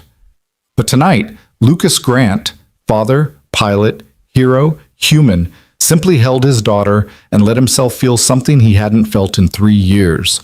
Hope for a future that honored both who he'd been and who he was becoming. The sky would wait. It had waited this long, and when he returned to it, he'd return as a better version of himself, not running from responsibility, but integrating it, not choosing between loves, but learning to hold them all at once. That was the real victory, Lucas realized as sleep began to claim him. Not the emergency landing, not the lives saved, not even the job offers and second chances. The real victory was learning that you could put yourself back together differently than you'd been broken, that you could build a life that made room for all of who you were. As consciousness faded, Lucas's last thought was of Colonel Hale, a man he'd never met but whose legacy had somehow led to this moment. The colonel would have approved, Lucas thought, would have understood that true service wasn't about sacrifice. It was about showing up as your fullest self, whatever form that took. And tomorrow Lucas would begin showing up again, not as the man he'd been or the man he'd tried to become, but as someone entirely new, shaped by failure and saved by love, grounded by fatherhood and freed by flight, humble enough to accept help and brave enough to soar. The story wasn't over. It was just beginning. The flight home from London was everything the outbound journey hadn't been: smooth, uneventful, almost boring in its predictability. Maya slept most of the way, her head resting against Lucas's shoulder, while he sat awake thinking about the enormous changes waiting for them in New York. He'd sent the emails, made the commitments, set wheels in motion that couldn't easily be stopped. There was no going back now to the quiet anonymity of Hangar 7, to the safe predictability of changing oil and checking hydraulics while pretending he'd never known the sky. When they landed at JFK, Lucas felt the strange sensation of coming home to a place that no longer quite fit. The airport looked the same crowds, same noise, same controlled chaos. But he was seeing it through different eyes now. This wasn't just where he worked. It was where he'd be flying from soon, where he'd walk through as a captain rather than maintenance crew, where his whole relationship to the space would transform. His supervisor from the hangar was waiting at baggage claim, which surprised Lucas until he saw the expression on the older man's face, pride mixed with something like sadness. Grant. Tom Rivera had worked at JFK for 30 years, had hired Lucas 3 years ago without asking too many questions about why a former fighter pilot was applying for wrench work. Heard you've been busy. Lucas shifted Maya to his other hip. She was getting too big to carry like this, but she was tired and clingy after the long flight. Word travels fast. You saved almost 300 people, then turned down every interview request. That made the news almost as much as the rescue itself. Rivera smiled. Always knew you were overqualified for the hangar. Figured you had your reasons for being there. I did. I still do. But you're leaving anyway. It wasn't a question. Lucas nodded. Got some opportunities I can't pass up. I'm sorry for the short notice. Rivera waved that away. Don't apologize for stepping into your future, but I need to know, are you coming back at all? Even part-time? Because if not, I need to start the hiring process. I'd like to stay on per diem if that's possible. Maybe one shift a week, keep my hand in the practical side. Lucas meant it. The maintenance work had taught him things about aircraft that he'd never learned as a pilot, had given him an appreciation for the mechanics that made flight possible. He didn't want to lose that connection entirely. Per diem works. Hell, having a captain-rated pilot in the hangar will be useful for training purposes. Rivera extended his hand. Congratulations, Lucas, truly. You deserve this. They shook hands, and Lucas felt the weight of another transition settling into place. He was letting go of the life he'd built in pieces, the safe harbor he'd constructed from the wreckage of his former self. It was terrifying and exhilarating in equal measure. The next 2 weeks passed in a blur of activity. Lucas enrolled in the airline's training program, spending 12-hour days in simulators and classrooms relearning systems he'd never studied, adapting fighter pilot instincts to commercial aviation procedures. The transition was harder than he'd expected. Commercial flying required patience and standardization where military flying had rewarded improvisation and aggression, but his instructors were impressed by how quickly he adapted. Captain Morrison checked in regularly, offering advice and encouragement, sometimes bringing his own family to dinner at Lucas's small apartment so Maya could play with Morrison's grandchildren. It was Morrison who helped Lucas understand that the real challenge wasn't the flying itself, but the mental shift from tactical to procedural thinking. In a fighter, you're trained to push limits, Morrison explained one evening while Maya and the other children watched a movie in the next room. In commercial aviation, you're trained to respect them absolutely. Both approaches are valid, but they require different mindsets. I keep wanting to solve problems creatively, Lucas admitted. My instructor yesterday got frustrated because I kept suggesting alternative approaches to a system's failure instead of just following the checklist. That impulse saved us over the Atlantic, Morrison said. But in routine operations, the checklist saves more lives than creativity ever will. You need to know when to use which approach. It was good advice, and Lucas worked hard to internalize it.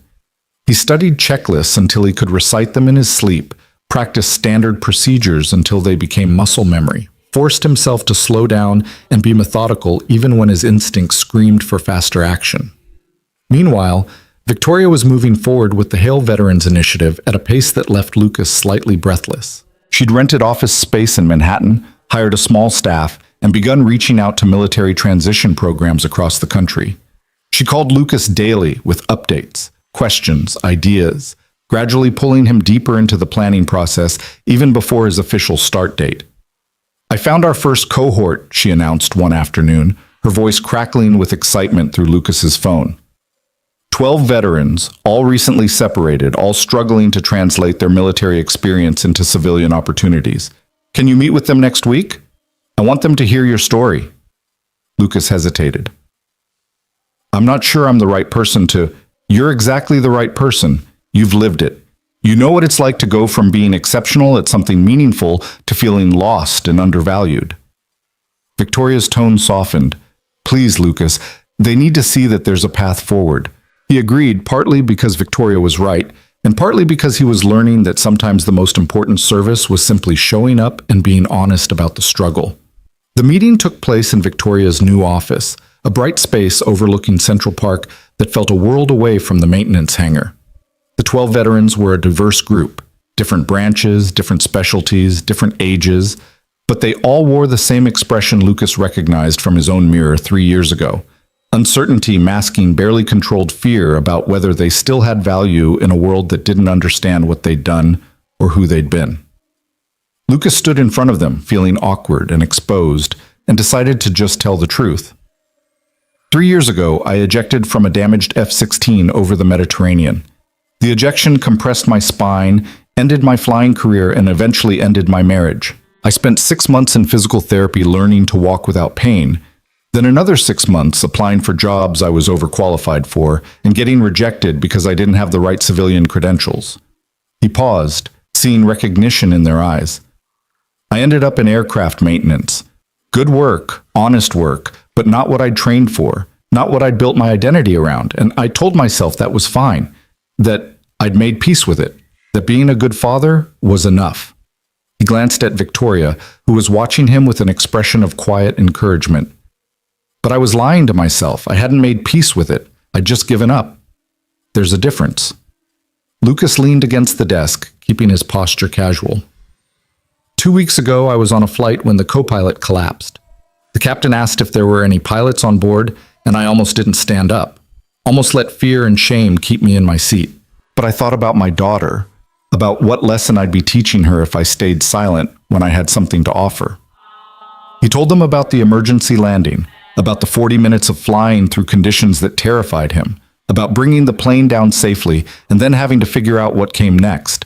He told them about Morrison's offer and Victoria's proposal and Colonel Mitchell's call, about the impossible choice that had seemed like choosing between identities.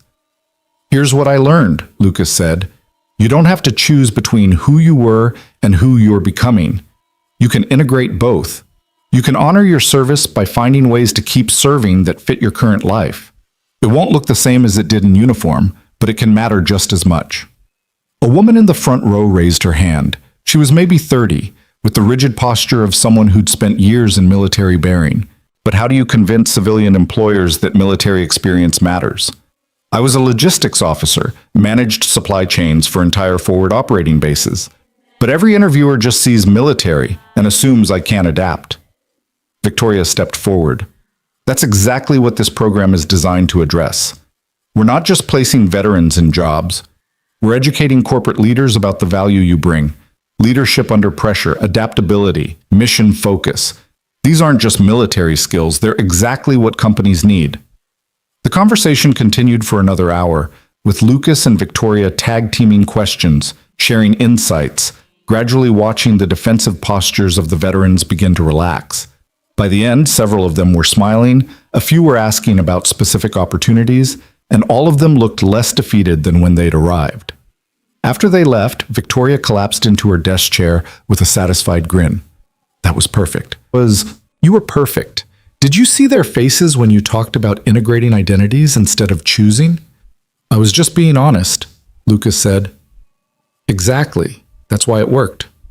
Victoria pulled up a document on her computer. I want to do more of these sessions, maybe monthly, with different cohorts. You'd be the keynote speaker each time, sharing your journey. Then we bring in corporate partners who've successfully hired veterans. Make it a regular thing. Lucas considered this. Monthly speaking engagements on top of airline training and eventual flying duties, and the Air Force consulting work seemed like a lot. But looking at Victoria's eager expression, remembering the hope that had kindled in those 12 veterans' eyes, he found himself nodding. Monthly works. But we need to be strategic about scheduling. Once I start flying regular routes, my availability will be limited. Already thought of that. I'm coordinating with Morrison to make sure your flight schedule and program commitments don't conflict. Victoria's organizational skills were formidable. Speaking of which, how's the training going? Good. Hard, but good. I should be fully certified within 3 weeks. And Maya? How's she handling all the changes? It was a thoughtful question, the kind Victoria never would have asked 2 weeks ago. Lucas appreciated the growth it represented. She's adapting. Her school counselor says she's been more talkative in class, more confident. I think seeing me step up on the plane gave her permission to take up more space herself. Lucas smiled. Though she did ask me yesterday if becoming a pilot again meant I was going to get a new family like Mommy did. Victoria's expression clouded. What did you tell her? That our family is her and me and nothing will change that. That I might be adding responsibilities but never replacing her. Lucas's voice was firm. She seemed satisfied with that answer, but I'm watching closely. If this transition starts affecting her negatively, I'll adjust. That's good parenting, Victoria said quietly. My father used to say the same thing, that if the job ever started hurting the family, the job had to change, not the family. Sounds like he was a wise man. He was. Victoria was quiet for a moment, then seemed to shake off the melancholy. I have something for you. Been waiting for the right moment. She opened her desk drawer and pulled out a framed photograph, the same one from her hotel room in Gander showing Colonel Hale with his arm around young Victoria. But this one was different. It had been professionally matted and framed, and beneath the original photo, Victoria had added text, Colonel James Hale, 1956 to 2018, saved by Captain Lucas Grant, Syria, 2016, a hero who recognized heroes. Lucas stared at the frame, his throat tight. Victoria, I can't. You can, and you will. It belongs with you. She stood and walked around the desk, pressing the frame into his hands. My father would want you to have it. He'd want you to remember that what you did mattered, that it rippled forward in ways you couldn't see. Lucas looked down at the colonel's face, at the pride evident in his expression as he stood with his daughter. This man had lived 2 more years because Lucas had refused to abandon his position over Syria, had walked his daughter down the aisle, had met his grandson, had died knowing his sacrifice had been worth it. Thank you, Lucas managed. I'll treasure this. I know you will. Victoria returned to her chair, all business again. Now let's talk about your official start date. I'm thinking 3 weeks from Monday, which should give you time to finish airline certification and catch your breath.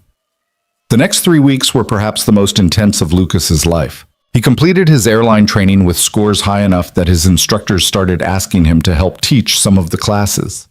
He began his consulting work with the Air Force, reviewing their transition programs and making recommendations based on his own experience. He attended his first board meeting at Victoria's company, sitting in a room full of executives who treated him with a respect he was still learning to accept. And through it all, he made sure to be present for Maya. He attended her school spring concert, where she sang off-key but with tremendous enthusiasm. He helped with homework, made dinners, maintained the bedtime routine of stories and songs, and whispered confidences. He taught her that transformation didn't mean abandonment, that growth didn't require leaving behind what mattered most. His ex-wife called one evening, which was unusual enough that Lucas's first thought was that something was wrong. "Everything okay?" he answered. "Everything's fine. I just—" She paused, and Lucas could hear something vulnerable in her voice. "I saw the news coverage about the emergency landing, and I've been thinking about what you said in your email about going back to flying." "Okay," Lucas said carefully. He was making dinner while Maya did homework at the kitchen table, and he wedged the phone between his shoulder and ear while stirring pasta. "I was wrong, Lucas, about so many things. I was wrong to make you choose between flying and family. I was wrong to leave when things got hard. I was wrong to assume you couldn't be both a pilot and a present father." She was crying now, soft and muffled. "Watching the interviews with the passengers you saved, hearing them talk about the calm single dad who became a hero, I realized I gave up on someone extraordinary because I was too scared to do the work of staying." Lucas felt a complicated mix of emotions: vindication, sadness, anger, pity. "I appreciate you saying that. I know I don't have the right to ask, but could we try again?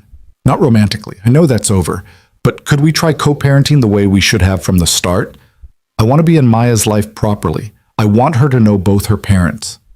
Lucas looked at Maya, bent over her math worksheet, tongue sticking out in concentration. She deserved to have her mother present if her mother was genuinely ready to step up. "We can try," he said. "But it has to be consistent. Maya's been hurt enough by people leaving. If you're going to be in, you have to be all in." "I understand. I'll prove it to you, to both of you." They talked for another 20 minutes, working out details of expanded visitation, discussing Maya's needs and preferences, carefully rebuilding a bridge that had been burned 3 years ago. It wasn't forgiveness exactly. That would take time, if it came at all, but it was a start. After hanging up, Lucas finished making dinner and sat down with Maya. "Who was that, Daddy?" she asked, though her tone suggested she already knew. "Your mom. She wants to spend more time with you if you'd like that." Maya was quiet for a long moment, pushing penne around her plate. "Will you still be my main parent?" "Always. Nothing will change that." "Then okay. I guess I can see Mommy more." She looked up at Lucas with eyes that were far too old for her age. "Do you think she'll stay this time?" "I don't know, sweetheart. But if she doesn't, we'll be okay. We always are." Maya nodded and returned to her dinner, seemingly satisfied. Lucas marveled at her resilience, at the strength she'd developed through adversity. Whatever else he'd failed at in his life, he'd succeeded at raising a daughter who knew her own worth. Lucas's first official flight as a commercial airline captain was scheduled for a Tuesday morning, a routine domestic run from JFK to Atlanta and back. The kind of milk run route that senior pilots often scorned, but that Lucas found perfect for his needs. It would get him home the same day, would let him ease into the rhythm of commercial flying without the pressure of international operations. Morrison met him in the crew room before the flight, wearing his captain's uniform and a huge grin. "How you feeling?" "Terrified," Lucas admitted. "I've flown combat missions, but the thought of being responsible for 200 passengers on a routine flight is somehow scarier." "That's because you understand the weight of it, the responsibility." Morrison clapped him on the shoulder. "You're going to do great, and I'll be in operations if you need anything." The pre-flight procedures were comfortingly familiar: the walk-around inspection, the systems checks, the crew briefing. Lucas's first officer was a woman named Rebecca Chen, 15 years his senior in commercial flying, but gracious about the experience gap.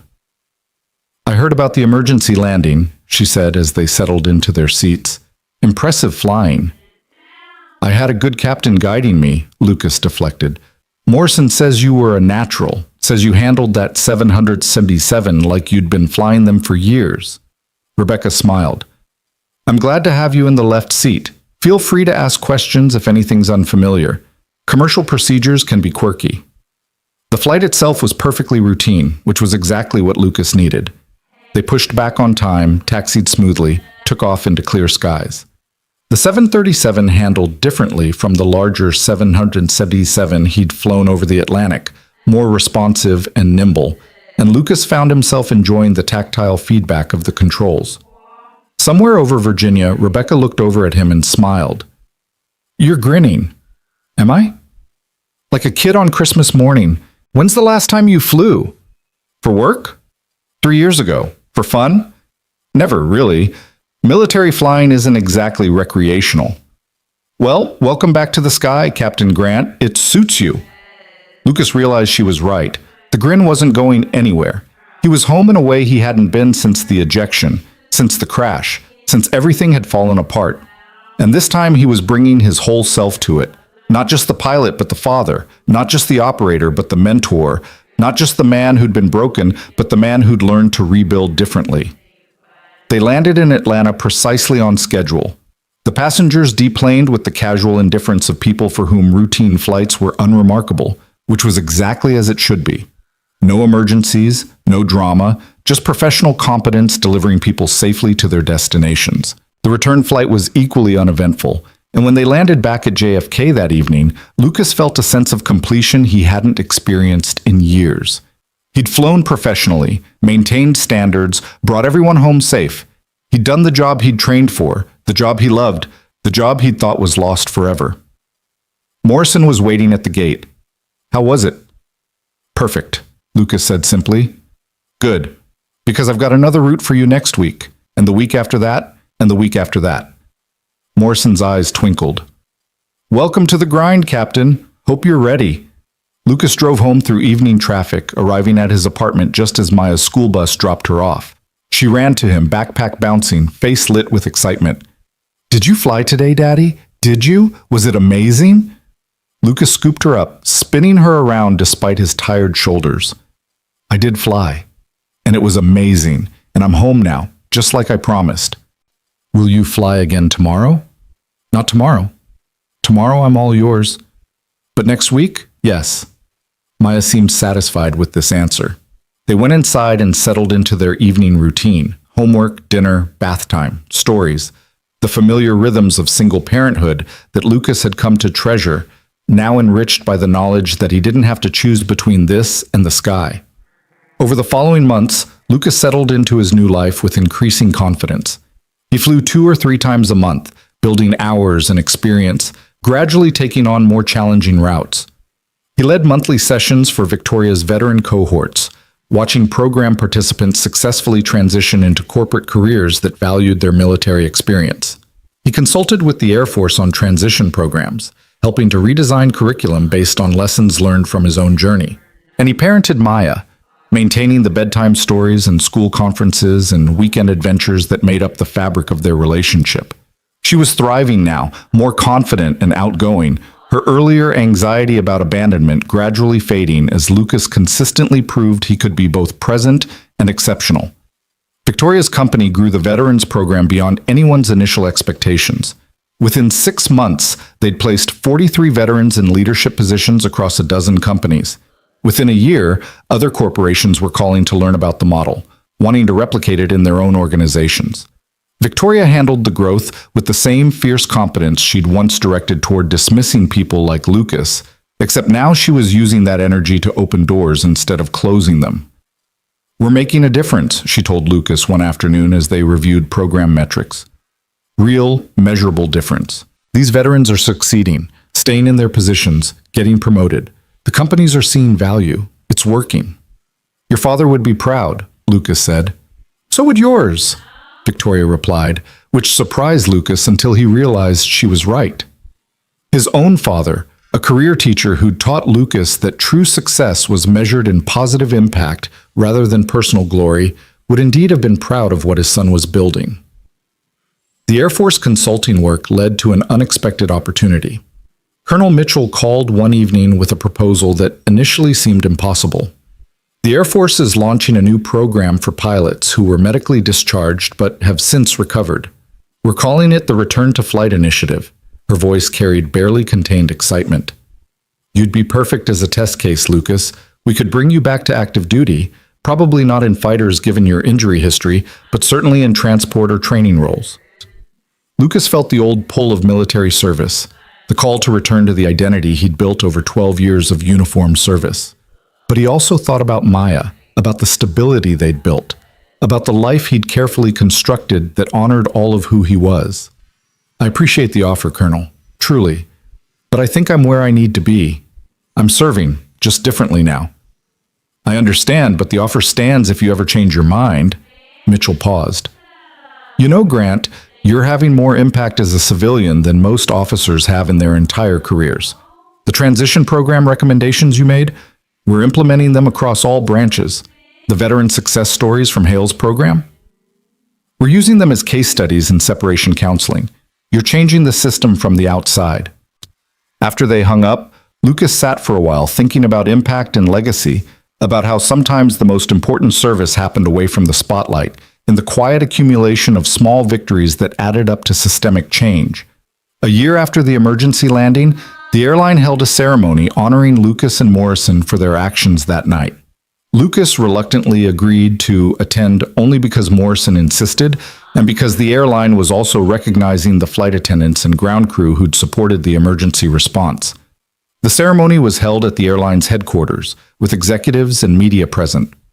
Lucas wore his captain's uniform, still feeling slightly uncomfortable with the authority it represented, and stood on the stage while a senior vice president described the events of that night. Captain Grant's actions exemplified the very best of aviation professionalism, the executive was saying. His skill, his composure under pressure, and his willingness to step forward when needed saved 287 lives. We are honored to have him as part of our team. They presented Lucas with a framed commendation and a crystal award that he immediately knew would end up in Maya's room because she'd think it was prettier than anything he'd want on display. But what mattered wasn't the award. It was seeing the faces of the people he'd saved. The airline had invited several passengers from that flight to attend, and during the reception afterward, they approached Lucas one by one to thank him. A businessman who'd been sleeping during the crisis, an elderly couple traveling to visit grandchildren, a young mother with an infant, each of them carrying their own lives forward because Lucas had chosen to stand up when the captain asked, and Victoria standing off to the side in an elegant suit, watching with pride evident in her expression. She'd brought her mother to the ceremony, introducing her to Lucas with obvious emotion. "Mom, this is Lucas Grant, the pilot I told you about, the one who saved Dad in Syria." Victoria's mother took Lucas's hands in both of hers, tears streaming down her face. "Thank you. Thank you for giving me 2 more years with my husband. Thank you for making sure he got to walk Victoria down the aisle. Thank you for being exactly who you are." Lucas felt his own eyes stinging. He was worth saving, ma'am. They all were. As the reception wound down, Lucas slipped outside for some air. He found Morrison already there, smoking a cigar despite repeated warnings from his doctor.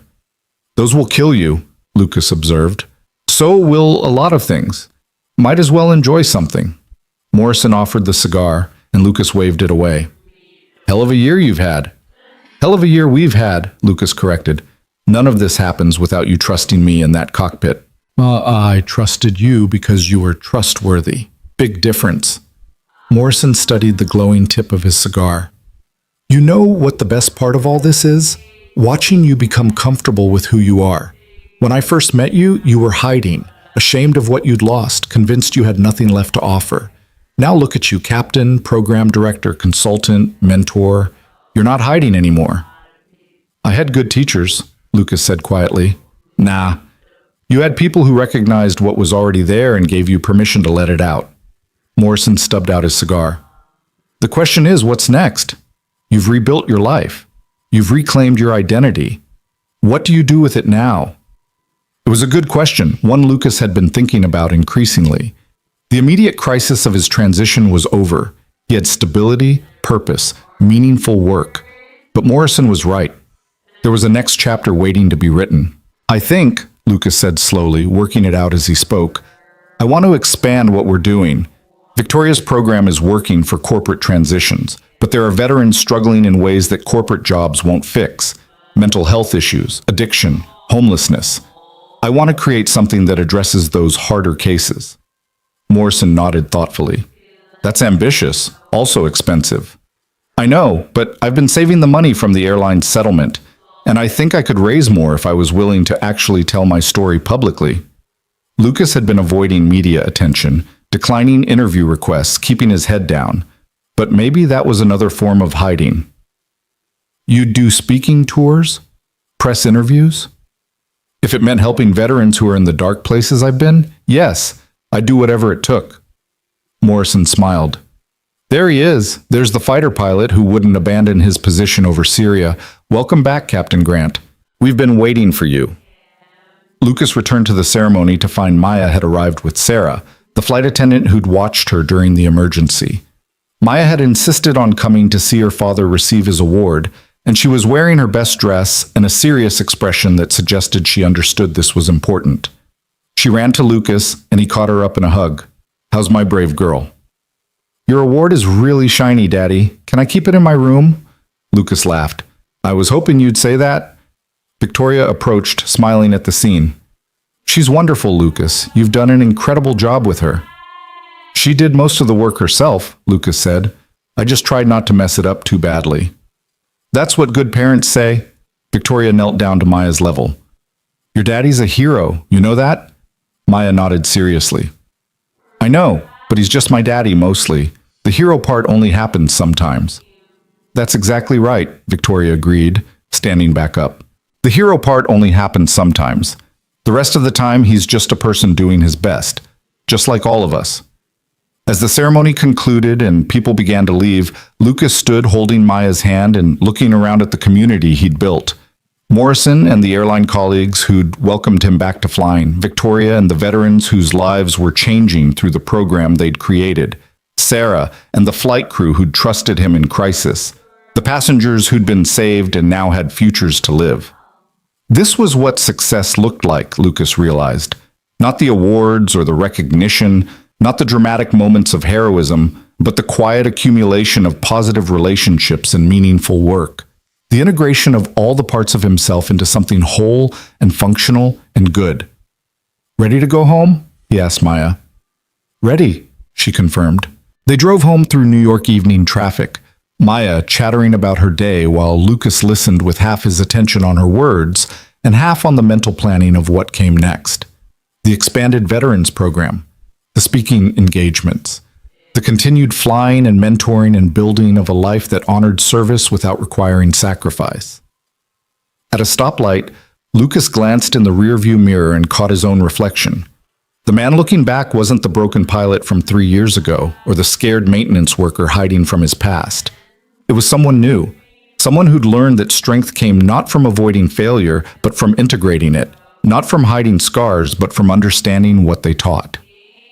That night, after Maya was asleep, Lucas sat down and wrote an email to a major veterans organization he'd been considering approaching. He outlined his vision for an expanded program addressing mental health and transition challenges, drew on his own experience and Victoria's corporate model, proposed a partnership that could scale nationally. He hit send, then opened his laptop and began working on a different kind of document, a memoir of sorts, telling the story of the Syria mission and the ejection and the long fall from exceptional to ordinary and the slow climb back to integration.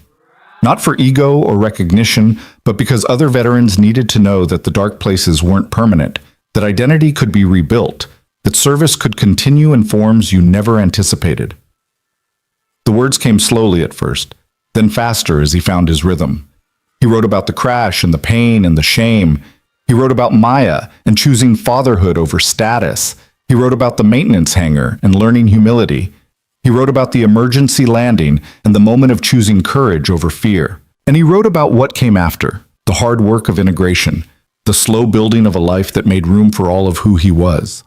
The discovery that you didn't have to choose between excellence and presence, between service and family, between who you'd been and who you were becoming. As dawn began to lighten the sky outside his window, Lucas finally stopped typing and read back through what he'd written. It was raw and honest and probably needed significant editing, but it was true. And truth, he'd learned, was the foundation everything else was built on. His phone buzzed with a response to the Veterans Organization email. They were interested, wanted to meet, asked if he could present his proposal to their board next month. Lucas smiled and typed back a confirmation, then closed his laptop and went to check on Maya. She was sleeping peacefully, Mr. Whiskers clutched in one hand, her face relaxed in the complete trust that only children could achieve. Lucas adjusted her blankets and stood watching her for a moment, overwhelmed by gratitude for this small person who'd given him a reason to keep fighting when everything else had fallen apart. "Thank you," he whispered, though Maya couldn't hear him. "For being my anchor, for being my purpose, for teaching me that the most important thing I could be was your father." He returned to the living room and stood at the window, watching the sunrise paint the New York skyline in shades of gold and pink. Somewhere out there, planes were taking off from JFK, carrying passengers toward their destinations. Somewhere, veterans were struggling with the transition from military to civilian life, wondering if they still had value. Somewhere, single parents were making impossible choices between dreams and responsibilities. And Lucas Grant, fighter pilot, airline captain, program director, consultant, mentor, father, was ready to help them all find their own paths forward, using the hard-won wisdom of someone who'd fallen and learned to fly again. The sky was waiting, vast and infinite and full of possibility, but so was the ground, rich with the small daily moments that made up a life worth living. Lucas had learned he didn't have to choose between them. He could belong to both, could be exceptional and ordinary, heroic and human, servant and served. As the sun cleared the horizon and New York City woke to a new day, Lucas made himself coffee and opened his laptop again. There was work to do, programs to build, veterans to help, flights to fly, stories to tell.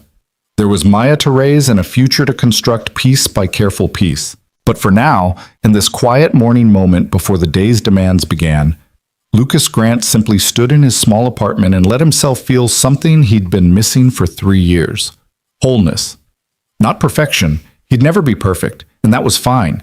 Not the absence of scars. The scars were part of who he was now, markers of survival and growth. But wholeness. Integration.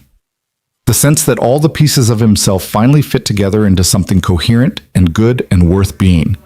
The journey wasn't over. There would be challenges ahead, setbacks and struggles and moments of doubt.